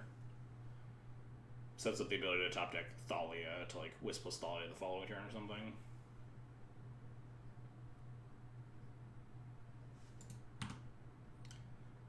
Wisp plus Aether Vial doesn't really do anything this turn as well.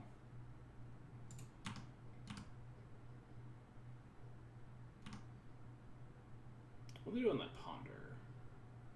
They did not shuffle. That's horrifying. This absolutely is not Rug Omnitel with a main deck Lightning Bolt end up, like... Sure. Like, it's not even that badly wrecked. We just, like, spend turns trading Monarchy for our turn, and then we play our Flicker Wisp, right? I assume they need... Yeah, land makes sense. Thalia. Nice. Alright. So, Thalia plus... Although, we do have to be wary of their ability to just... If we let them have the pedal... Their ability to, like, breach out this bolt... Does cost them a lot of resources, though. But if we, like, switch the Revoker over to LED, and then, like, and then play the Thalia, there's a potential for, like, breach, bolt the Thalia, go off with the pedal or something. It's, like, a lot of resources.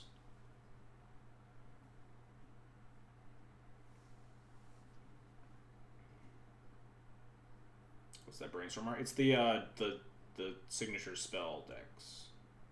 Whoa, are we dying this turn? No, I guess they just found LED. Just like LED versus Brain Freeze kill me? Yeah, fun.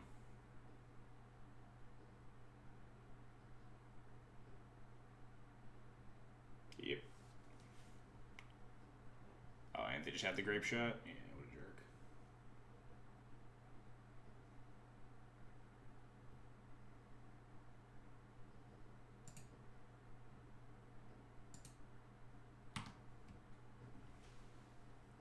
Did you know Brainstorm draws 3 cards at once? Yes? Is this a trick question?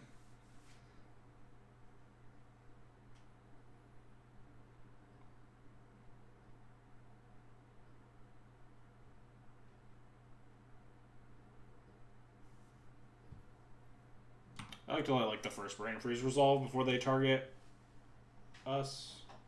Just to, like, see if there's any weird things. But usually, when seeing the Bolt and the Grape Shot, you know most of the deck list already. Yeah, there's the second Bolt, the Teferi, the Orange Chance and stuff. Just let them mill half our deck. Why? 2 Teferis, yeah. I think that's the normal for the Bolt Grape Shot list. Probably just Rodrigo's list. Sure. This next Brain Freeze probably targets me. They have 7 mana here, so they can just Brain Freeze me.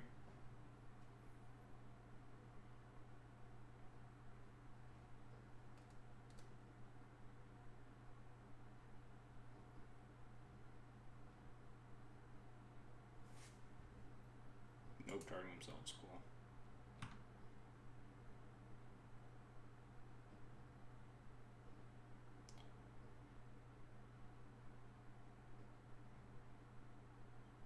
They're targeting me with the top. Alright, yeah, sure, I'm done here. Whatever. It's not like our main deck has anything relevant. Yeah, not like their deck has anything relevant either, though, is the thing, right? We don't actually care about what they're doing. Alright.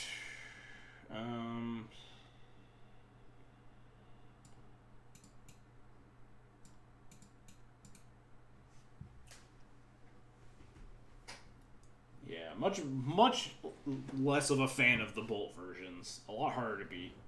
Like, the game just is a win if people are still playing in Lightning Tutor and not Lightning Bolt. The game is just, like, over because we have Thalia into Revoker.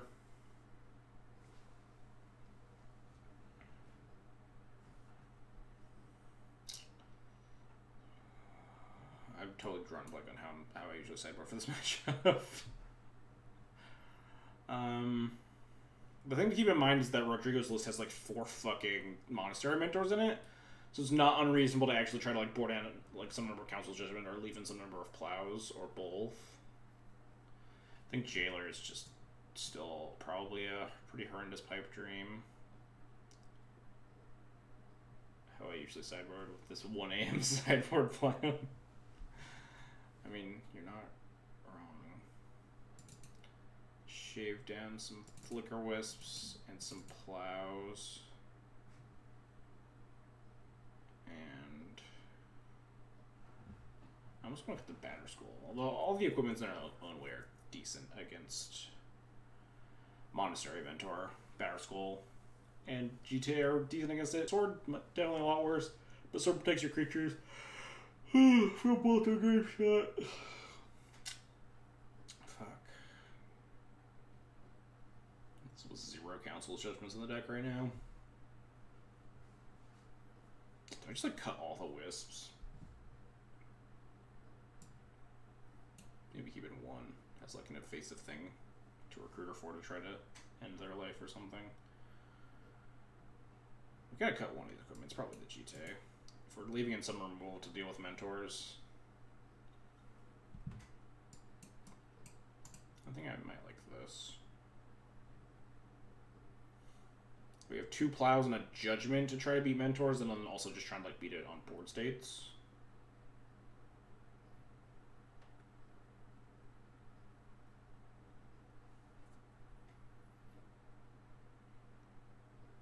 I think I just play 3 Plows. Yeah, we do distinctly just care about Serenity less with this build.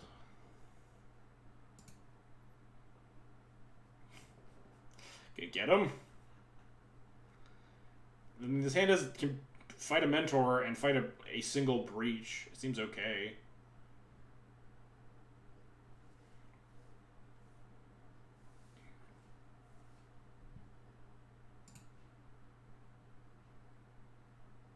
We get to turn 1 Vial and we get to like put in the Mom and stuff, put him almost to 6.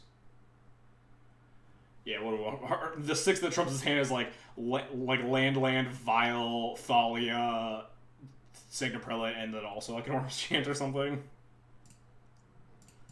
Put the Orange Chants in the deck to draw them versus this matchup specifically, so.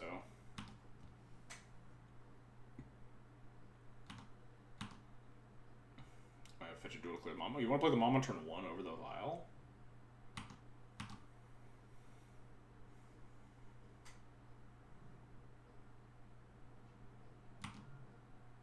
What if they just like turn 1 to be here? Just get fucking wrecked. Just like land, Lotus Petal, dunked.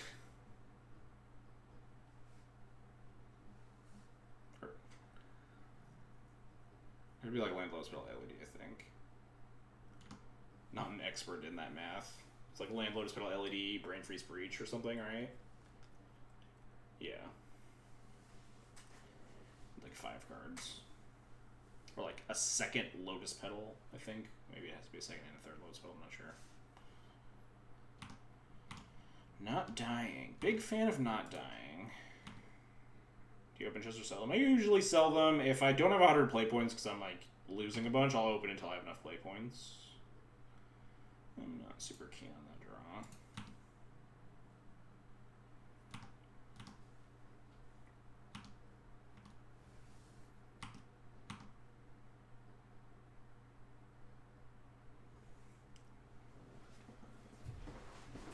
Put your Breach on the stack, opponent. It's really tempting to like just try to figure out a point where you can like let them discard their hand to LED with Orange Chant too. The optimal timing of Orange Chant is probably a little bit tricky as well. There's definitely potential for you to just also fucking mind twist them. Yeah, depending on the yard, certainly. Like if they just like went for it right now, I would definitely just let them.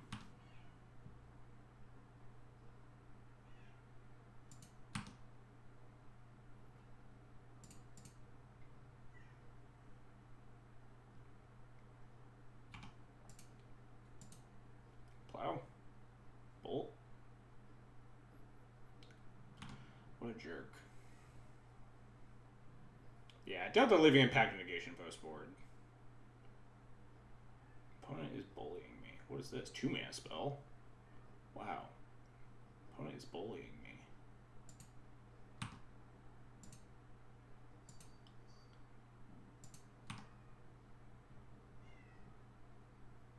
This Factory is a card that has text. Casting Sword of Fire and Ice this turn seems extremely ambitious. Versus a 5-card hand with us having nothing. So I believe I will pass the turn.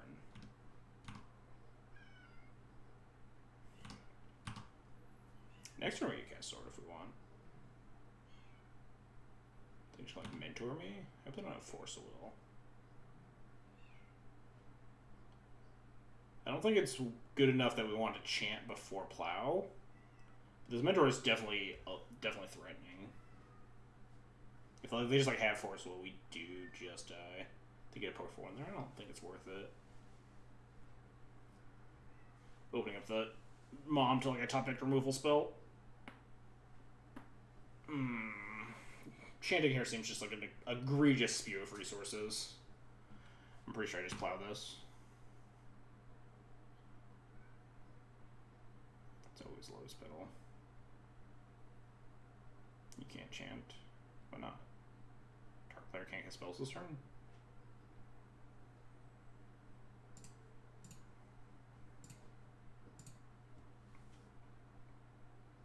Oh yeah, it's definitely a spew. Alright, cool. So now we can just play Sword of Fire and Ice and leave up our white mana. And all I have is a monk.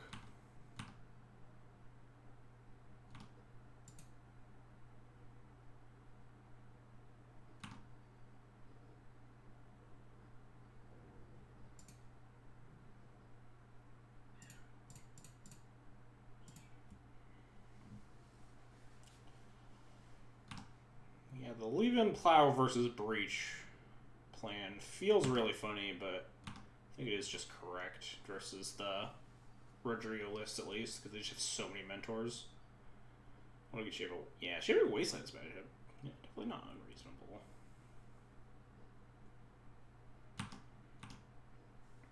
So one thing we're concerned about here is the potential to get Source of Plowshares. If we, I know we have another land, so we can actually animate the Factory and equip it and still leave up Chant. I'm gonna get Animal Crossing New Horizon. Hell yeah! Alright. LED, sure.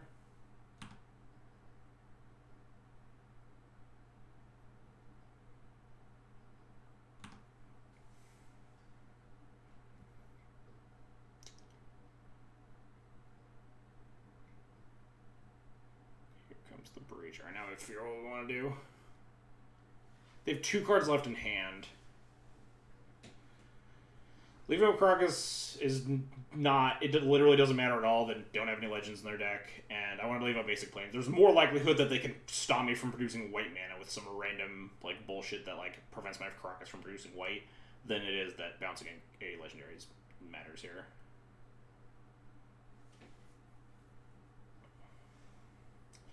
Anyway. Do I chant now, or do I let them discard their hand and brain freeze themselves? They don't actually have to discard their hand, do they? They could just Island Petal brain freeze themselves? They could also no. They could recast the Wear Tear, so I don't think I want to. Like, they could just get value and pop my sword. So I think I just chant now.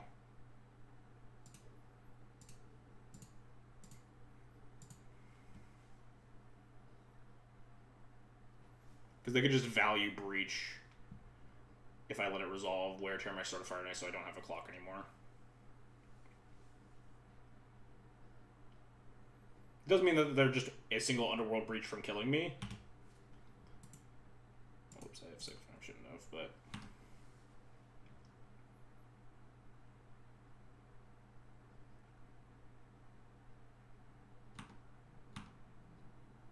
Attack me, coward. Yeah, I mean, discard their hand kind of... I guess it doesn't super matter because they can go from their graveyard pretty easily. Discard their hand mattered if they had a second Breach, that's about it.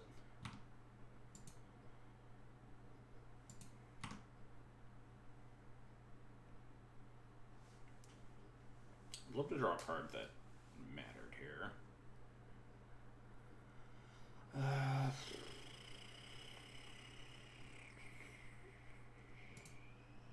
So we can animate the factory, equip it. We don't have to leave a like Breach anymore because we don't, or chant anymore because we don't have it. We could try to represent it though. My question is if I want to aggressively pro-white the factory to hit them, so I can deal them more damage, clear the monk, and like draw cards. It opens myself up to the factory getting plowed. Who's Romario Vidal? He's another Legacy streamer.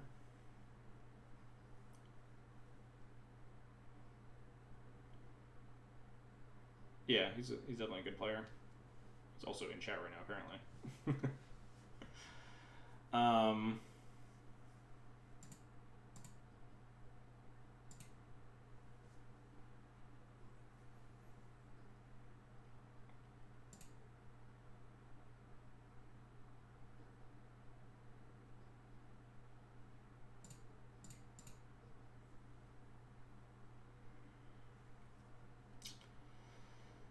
Do I think that they have?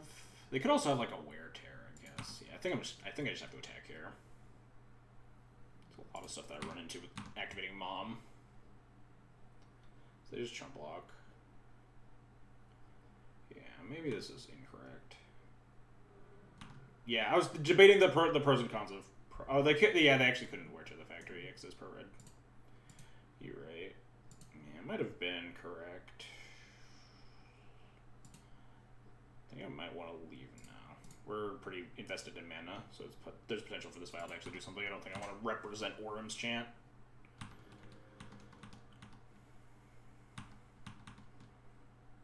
Yeah, maybe I did want to. I don't know. Drawing a card is really important at this stage because they can just cantrip into another orange or another Breach and just kill me at any point here. Chant felt really good there though.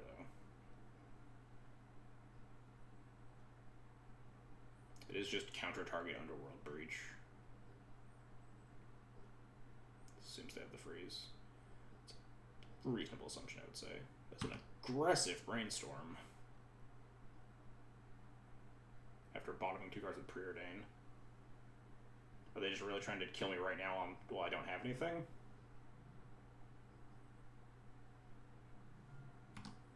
Please no. Please no. Alright, not dead. That's good.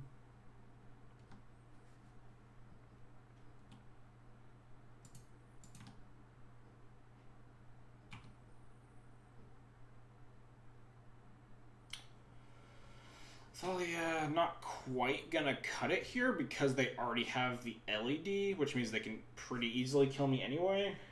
If the factory... Alternatively, we could equip the Sword of the Mom, but we've been playing around Plow already.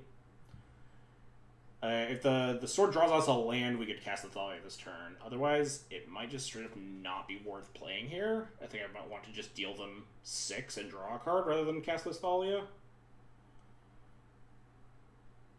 Dealing them 6 is a straight up 3-turn clock, yeah. They just they did fetch after brainstorming though. Alright. Animate.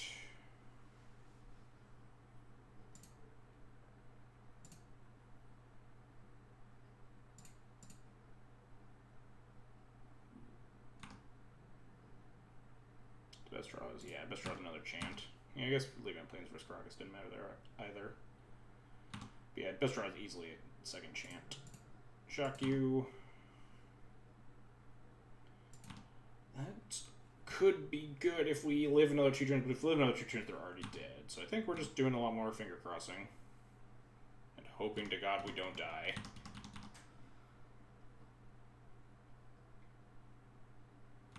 Hold. Hold. This is a fresh brainstorm. They have 3 more breaches in their deck. That was fast. I'm scared. Don't kill me. Please. Please don't kill me. Please don't kill me.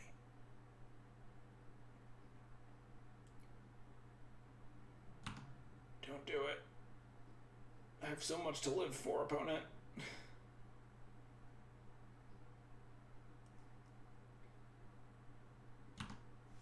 I have so much to live for, opponent.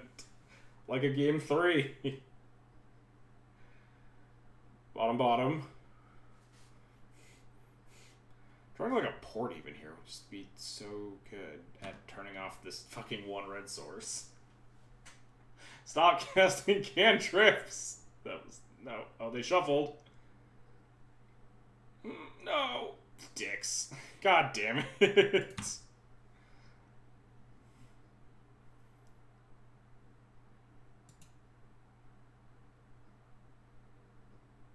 Wow, the last card in hand was just the brain freeze the whole time. Sure.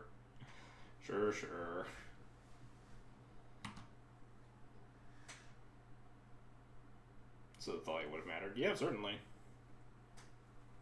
Because they can't trip 3 times on their breach. Definitely upsides and downsides that turn. I think Attack of the Factory is correct, though. It was like pretty decent likelihood you just draw the lane and play the Thalia anyway.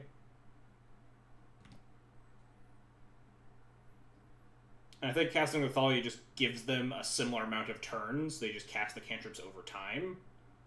And we draw about the same amount of cards because the Sword of Fire and Ice doesn't get to trigger that turn.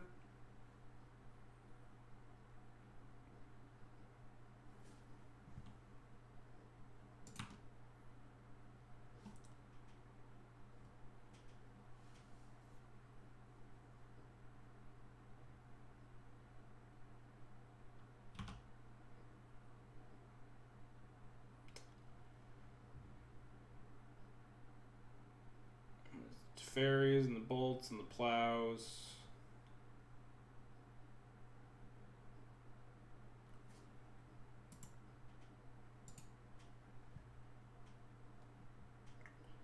Dang. Not quite enough Worms Chant. You tried your hardest.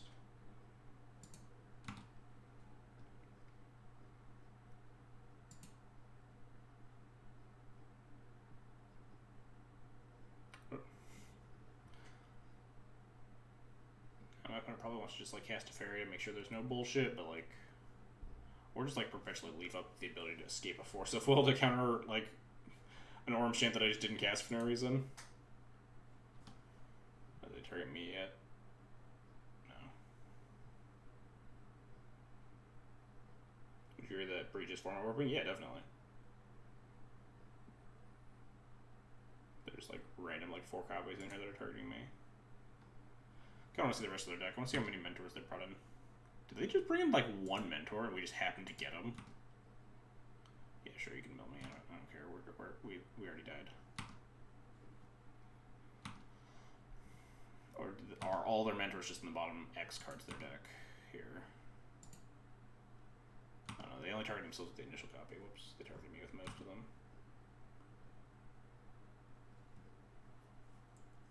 Is Breach going to get banned? Maybe. Does feel like very clearly the best deck right now. I just want to see how many mentors you brought in. Brain freeze yourself. Stop targeting me.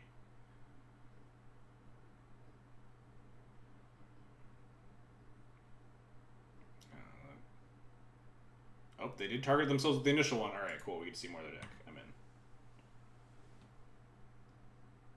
Oh, no, they didn't. Never mind. They targeted me with all of them. Alright, fine. No fun, opponent. Yeah, exactly. If they stop printing broken cards, then we could stop complaining about them, hopefully. Well, like 2019 was just an absolute fucking disaster. 2020 starting off strong.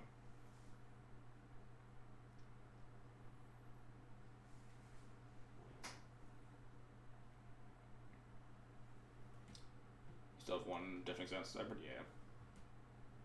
There were like a lot of good draws that turn. Land, Deafening Silence, Orange Chant. I guess maybe not a lot, but a fair amount. We had a decent amount of lands left too.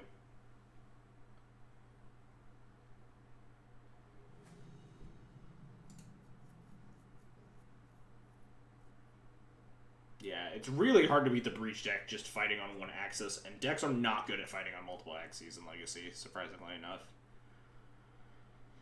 That's why like stuff like Miracles is playing Rest in Peace, because you want to make them answer permanents that you usually wouldn't have.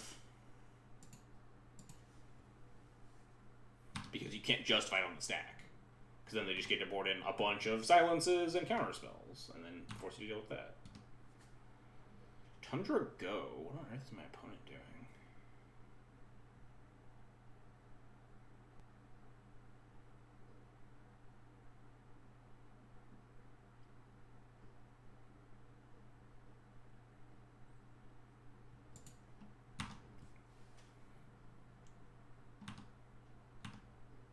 I'm pretty sure it could be. This is a very threatening brainstorm off of this Tundra. It definitely feels like a Breach brainstorm. I'm down for breaching it. I want to play against Breach because I want to know how the Breach matchup is. The Orange Chant looked good last game. It wasn't quite good enough, obviously. But definitely came close to actually giving us the game.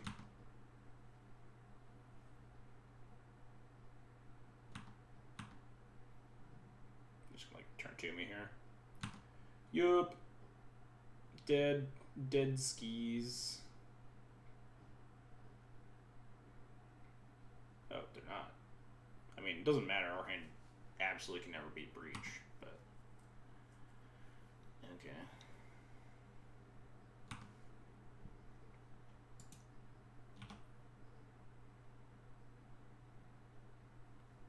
I'm really tempted to just, like, fucking port this Tundra. They could easily have more lands, but, like, they didn't... They're currently Brainstorm locked, technically. I guess they can just, like, minus their Teferi to get out of it. Like, us playing our Stoneforge Mystic isn't going to do shit. So I think we just want to, like, buy time. Port red, if anything. I mean, porting blue turns off cantrips, porting red turns off just the Breach, right?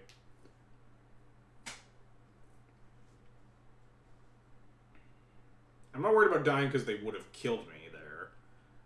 I'm worried about them just setting up this Teferi and then killing me afterwards. I don't know what we're even drawing to, though. Because we would have to also deal with this Teferi, because any single thing we draw is just going to get messed by the Teferi, and they're going to go off. So, like, we would have to draw to, like, a Thalia and a Phyrexian Revoker or some nonsense.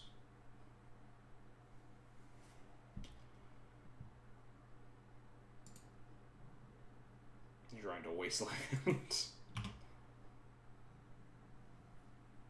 Wasteland does look pretty good. I think I am porting this Tundra. Like, if they have another land to go off with Breach, porting them out doesn't really matter.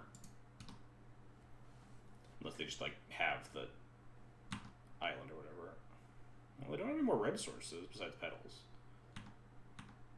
Because they just milled their Volcanic. Assuming we don't die here, which we very well might. We could keep them off of Breach until they find another Petal.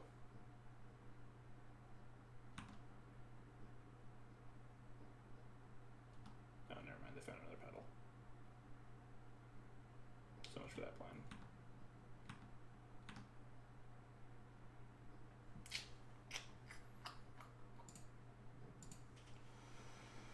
We're still not dead.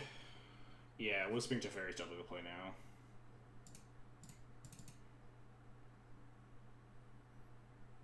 We want to draw, like, Revoker now, so we can, like, revoke Petal and, like, pour this mountain forever. And then they can't kill me. They could have, like, second Teferi or something, but...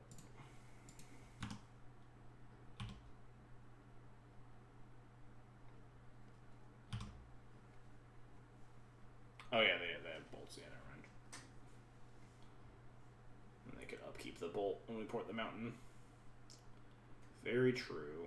They could also just, like, ponder into the breach and kill me here or something. They did not shuffle on that ponder. Not a good sign.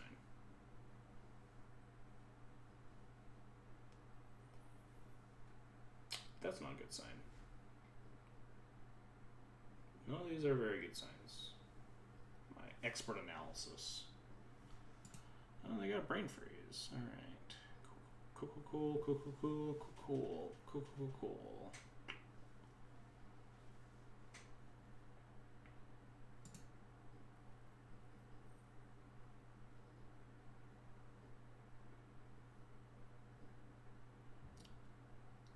Double check that they're on Rodrigo's. Yeah, oh no, yeah, we saw Thought-Scours. They're on Rodrigo's list, right? 3 Thought-Scours. That seems like we only played 2. This is what we asked for. This is what I wanted to play against. Maybe it's not having fun, but it's definitely the best thing to practice. If I want to win tournaments, it's the best. I want to know how my matchup is. And I know it's bad, and I want to know if my other options are good enough. Oh, they're already targeting me. What a jerk. It's the correct play. Give me as little information as possible. Some breach players just really like to mill themselves, though. Anyway. No, wait, there's a path in there. Ding. Nothing worse than building a certain matchup. Building for a certain matchup than never seeing it in the league. Yes, I mean, that's definitely true. I would definitely plan on, like, practicing more. What did I do last time? This? Yeah, this looks like what I did last time. I would definitely play, like, if I really wanted to play a matchup, I wouldn't just, like, build my deck in a certain way and then, like, run into a lead or whatever and try to find an opponent to, like, jam the matchup a bunch. I wasn't at that point quite yet with Breach. I might, at some point, try to drag someone on stream for, like, a playtest stream. I haven't done that in a long time. I did it for Miracles. I did it for Grixis way back when. D&T on downswing. D&T is certainly super unhappy with the current state of affairs in the meta.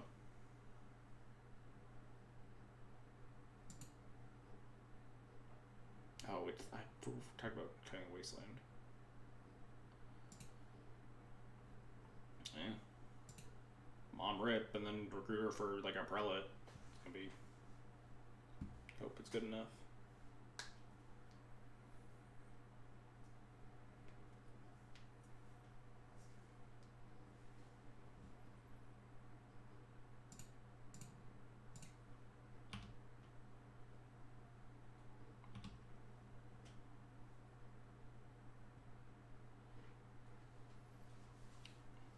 It's gonna feel really good when I die. Whoa! That is an aggressive keep. Oh, they didn't shuffle. Never lucky. Oh, well, maybe sometimes lucky. That doesn't cast a lot of magic cards.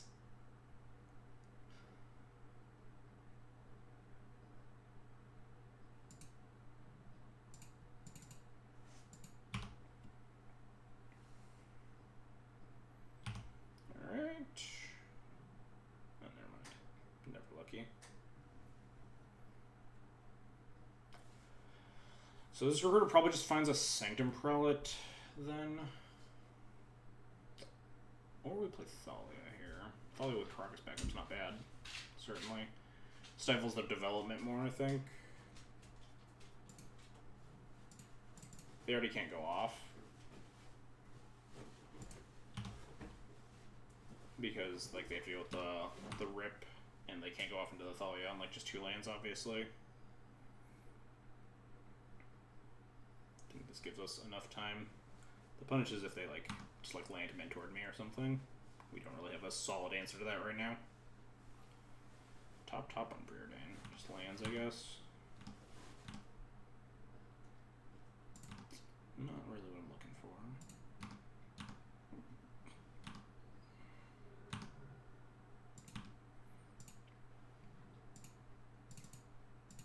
Might have actually wanted to take one from the canopy to incentivize them to try to fetch a Tundra or something. No, they really don't want to. Is Pro the best thing to get here? Probably.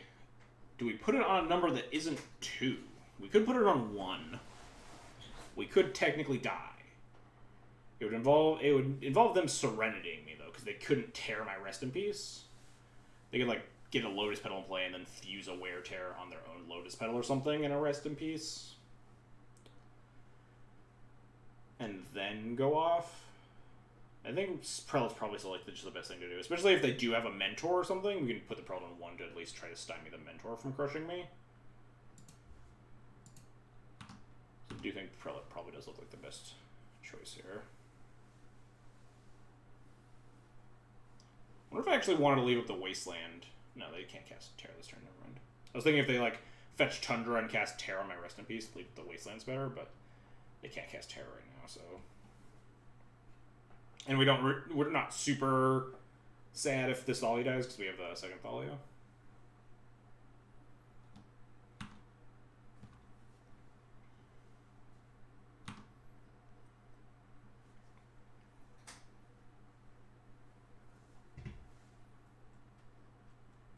Putting Prelate on 1, it's a little scary into, like, Grape Shot as well. Hard for them to get off a good Grape Shot, though, because there's Thalia, and because I guess we have Karakas for the Thalia. Yeah, I'm just not sure what number this Prelate wants to go on. In all honesty. I do think taking the 1 damage last turn was probably correct to incentivize them to fetch a non-basic. Don't think the one damage matters a whole lot. Could with Mentors, but I think being able to get actual use out of this Wasteland is probably more relevant.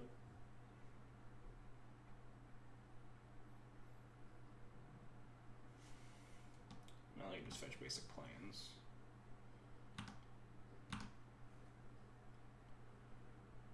Well, now we're not worried about the Mentor.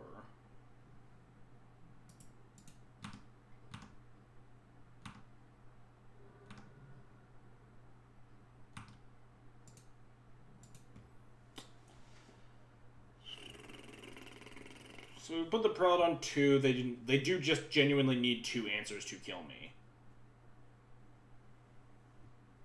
Because they need to kill the rest of these and they need to kill the Prelate in order to go off. If we put the Prelate on 1, they could potentially weasel their way out of it easier. It also turns off our Plow for whatever that's worth. I think I want the Prelate on 2.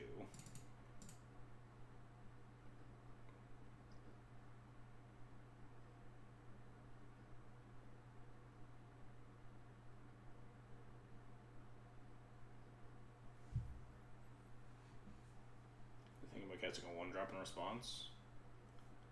Not unreasonable, certainly. 1 kills most of the rip answers. Also, yeah, I mean, it's accurate. They would need to fuse a Wear Tear on their own artifact, or find Serenity, like I mentioned. So it's a distinct possibility that I do want to put this on 1. I'm honestly, like, a little bit torn here. They only have, like, 2 turns to find a Serenity if I put it on 1. Because we have like 5 turn clock. Put it on 1 makes Mentor a little bit more threatening, like I mentioned as well. Maybe I'm a coward if I put it on 2. 2 does beat other Serenity answers though. Like, or other Rispies answers though, like Serenity. Does turn off like Grape Shot. Put it on 2. I'm not, like I said, that's a little bit of a tough spot. I'm not honestly sure which one is correct.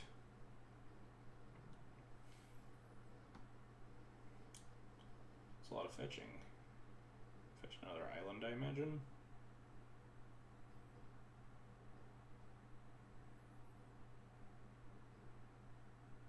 Thinking about getting it. There's no way they get a dual land here unless they're like think they can somehow kill me, which would be insane. If they killed me this turn, I would just stop playing Death in Texas.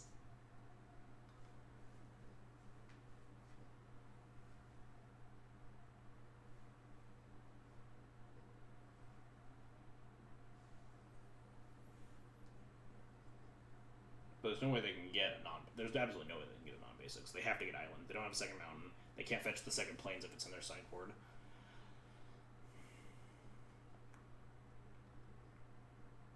that it's technically possible. With 5 cards in hand and 4 mana, I don't think it is. With a Thalia, Prelodon 2, and a Rest in Peace in play, I really don't think it is possible. Because the combo is 3 cards, and they only have 5 after their draw step.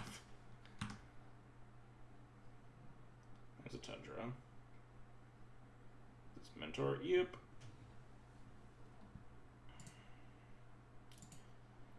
Mentor resolves. So, do I wait till I untap? I don't think so. I don't think it matters at all.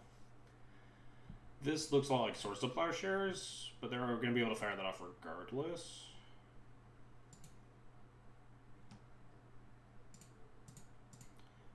This means the Mentor token be... And the Mentor token's a 1-1 regardless, but...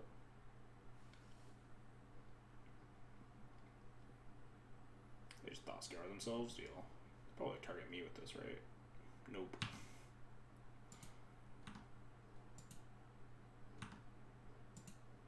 Oh, did they cantrip this turn? I forget.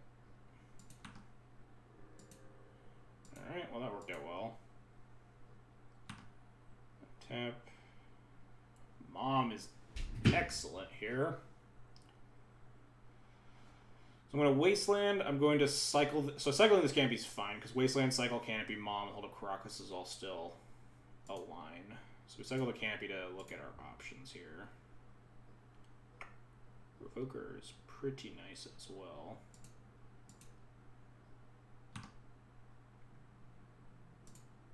He doesn't attack through this monk.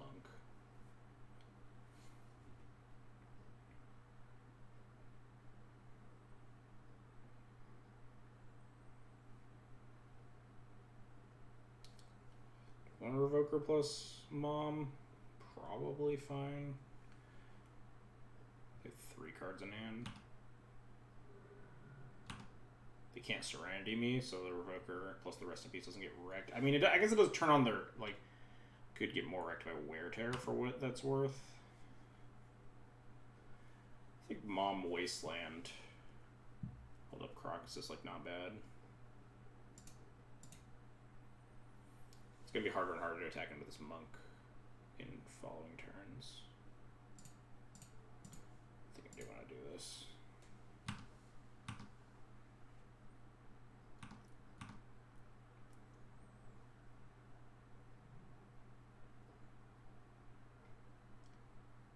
Scour, sure.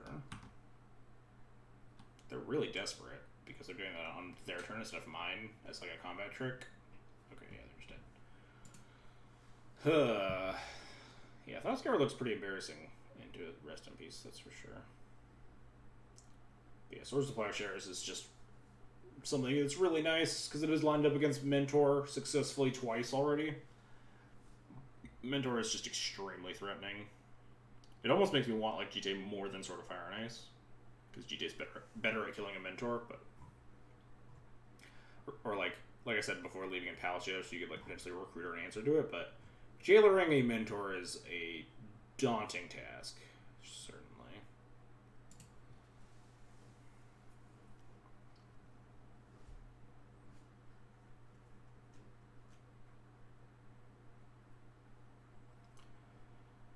Alright, well, this is a hand that's going to die to a turn 2 Breach combo.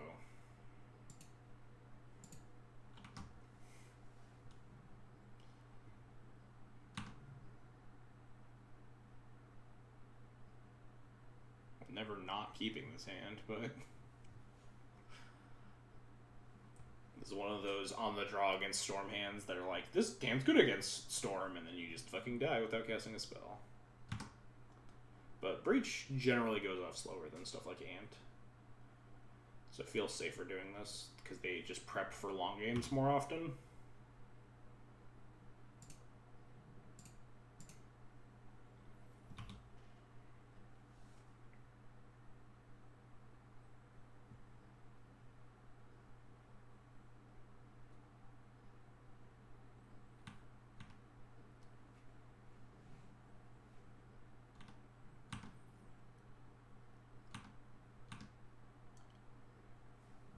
Piece is very good. Also, I really want to wasteland this Volcanic Island because they just said Volcanic Island go. But playing the Thalia here is completely free because they didn't bolt the Mom or something, so the Mom protects the Thalia. And it means they can't kill me this turn anyway. I think we can just Wasteland the Volcanic next turn. If we're playing on Wastelanding next turn, we want to play the Port this turn, I believe. Because we won't have another 2-drop to play because the rest of these will cost too much.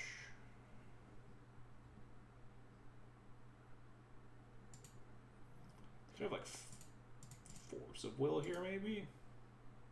In which case Wastelanding is better. Yeah.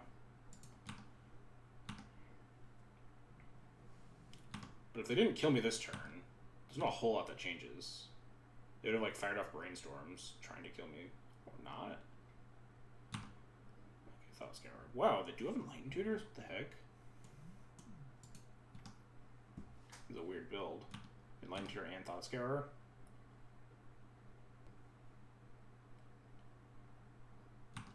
Okay, not dying. That's very good for us, which means we can Wasteland plus Rest in Peace here.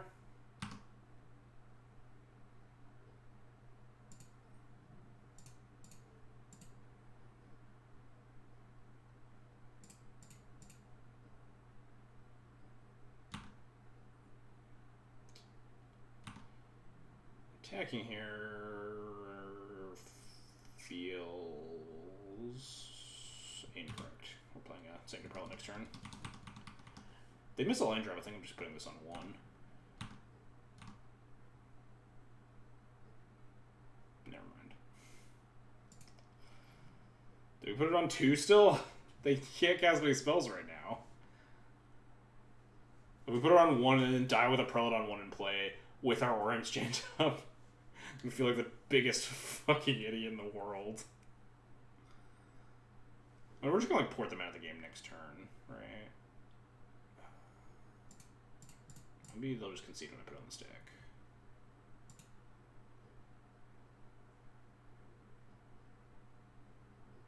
Putting it on 1 actually is correct.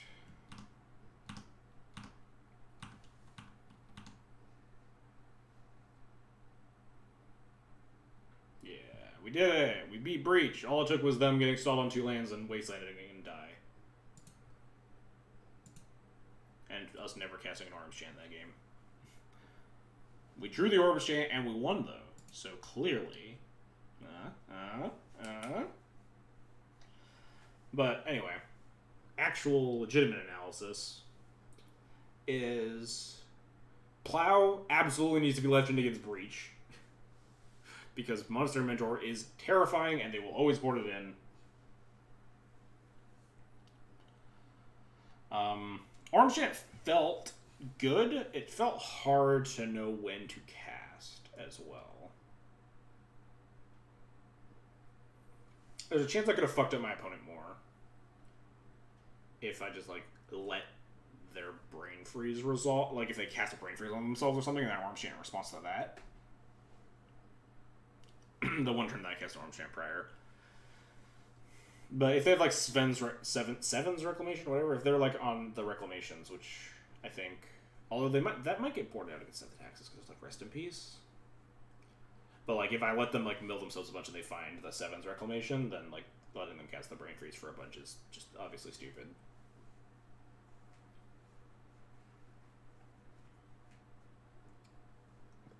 Helps me be pro on too, I guess. Yeah. It just seems really... like, mana-intensive and clunky. And bad against, like, big sweeping graveyard hit, like Rest in Peace. I guess you already have other bad cards that you're cutting, though. Like the silences and stuff. Seems like a tricky card, but there's definitely, I think, potential. But sometimes you do just get, like, the Hate Bear draws, like we had in games 2 and 3 there, where we just got to, like, play Rest in Peace and, like, a Thalia and a Sanctum Prelate. Part of the reason I do have the second Sanctum Prelate on the board is as it does help if you bridge the gap to that stage of the game. Prelate does get to turn off like half their removal. The awkward part is that it doesn't turn off the other half, so it can be kind of a guessing game. Like it was both times I put a Prelate on the stack versus Breach. I was just like, 1, 2, I don't know. But the Orbs Chant felt better than Deafening Silence because like the games that I had like. Orbs Chant Rest in Peace or something, if I just had Deafening Silence Rest in Peace, it's just like, okay, they're obviously not going to breach into the Deafening Silence, and they will just wait until they find Serenity. Serenity, kill all my stuff, untap, kill me. The Orange Chant at least is like your opponent, like, you thought sees their breach, and sometimes you really get them if you can finagle a way where they have to crack their LED, and then you Orange Chant them. You also get to, like, Mind Twist their whole hand. So I think if you're gunning for Breach, Orange Chant is a better card to be playing right now than Deafening Silence. Problem is that it's bad. It's a lot worse than Deafening Silence in a fair number of the non-Breach matchups. But I don't know, this deck list felt pretty reasonable. We played a bunch of combo today, right? We played against Breach, Omnitel. And we played against Bant Depths, and I already forgot our last match. Oh, Red Prison. That would explain why this league was so short. Some pretty quick matchups. But I think this list is a decent starting point. The Breach matchup didn't feel horrendous. We got 0-2'd pretty handedly, and I think game 1 is really bad, and I don't know if there's a way to fix that, and I just don't think there's a reasonable way to build D&T where you're not a dog to Breach in game 1. So I think if you want to beat Breach, you need to really have a sideboard to beat it. And I guess that's all my thoughts on that matter. And let's go host someone. It's Monday, right? So we can host Card Kingdom.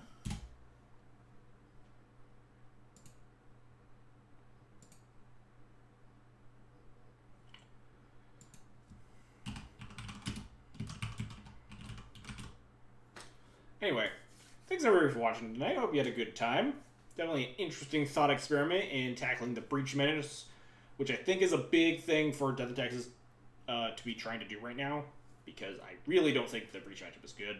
I did think it was okay at some point, but I think the deck lists have evolved, and like the play patterns, I've seen more of the play patterns and stuff to the point that I think that D&T is like a pretty big dog in the matchup. And I think the next step for Death Texas, if you want to keep playing it, is to try to find out how to beat that matchup. And that's what I've been doing. That's what I was doing last week with Blue-White Taxes. What I'm trying to do this week was nonsense like Orange Chant. Anyway, thanks everyone for watching. And I will be back Wednesday, I guess. Just normal stream time. And I'll see you guys all then. Have a good start to your week, everybody.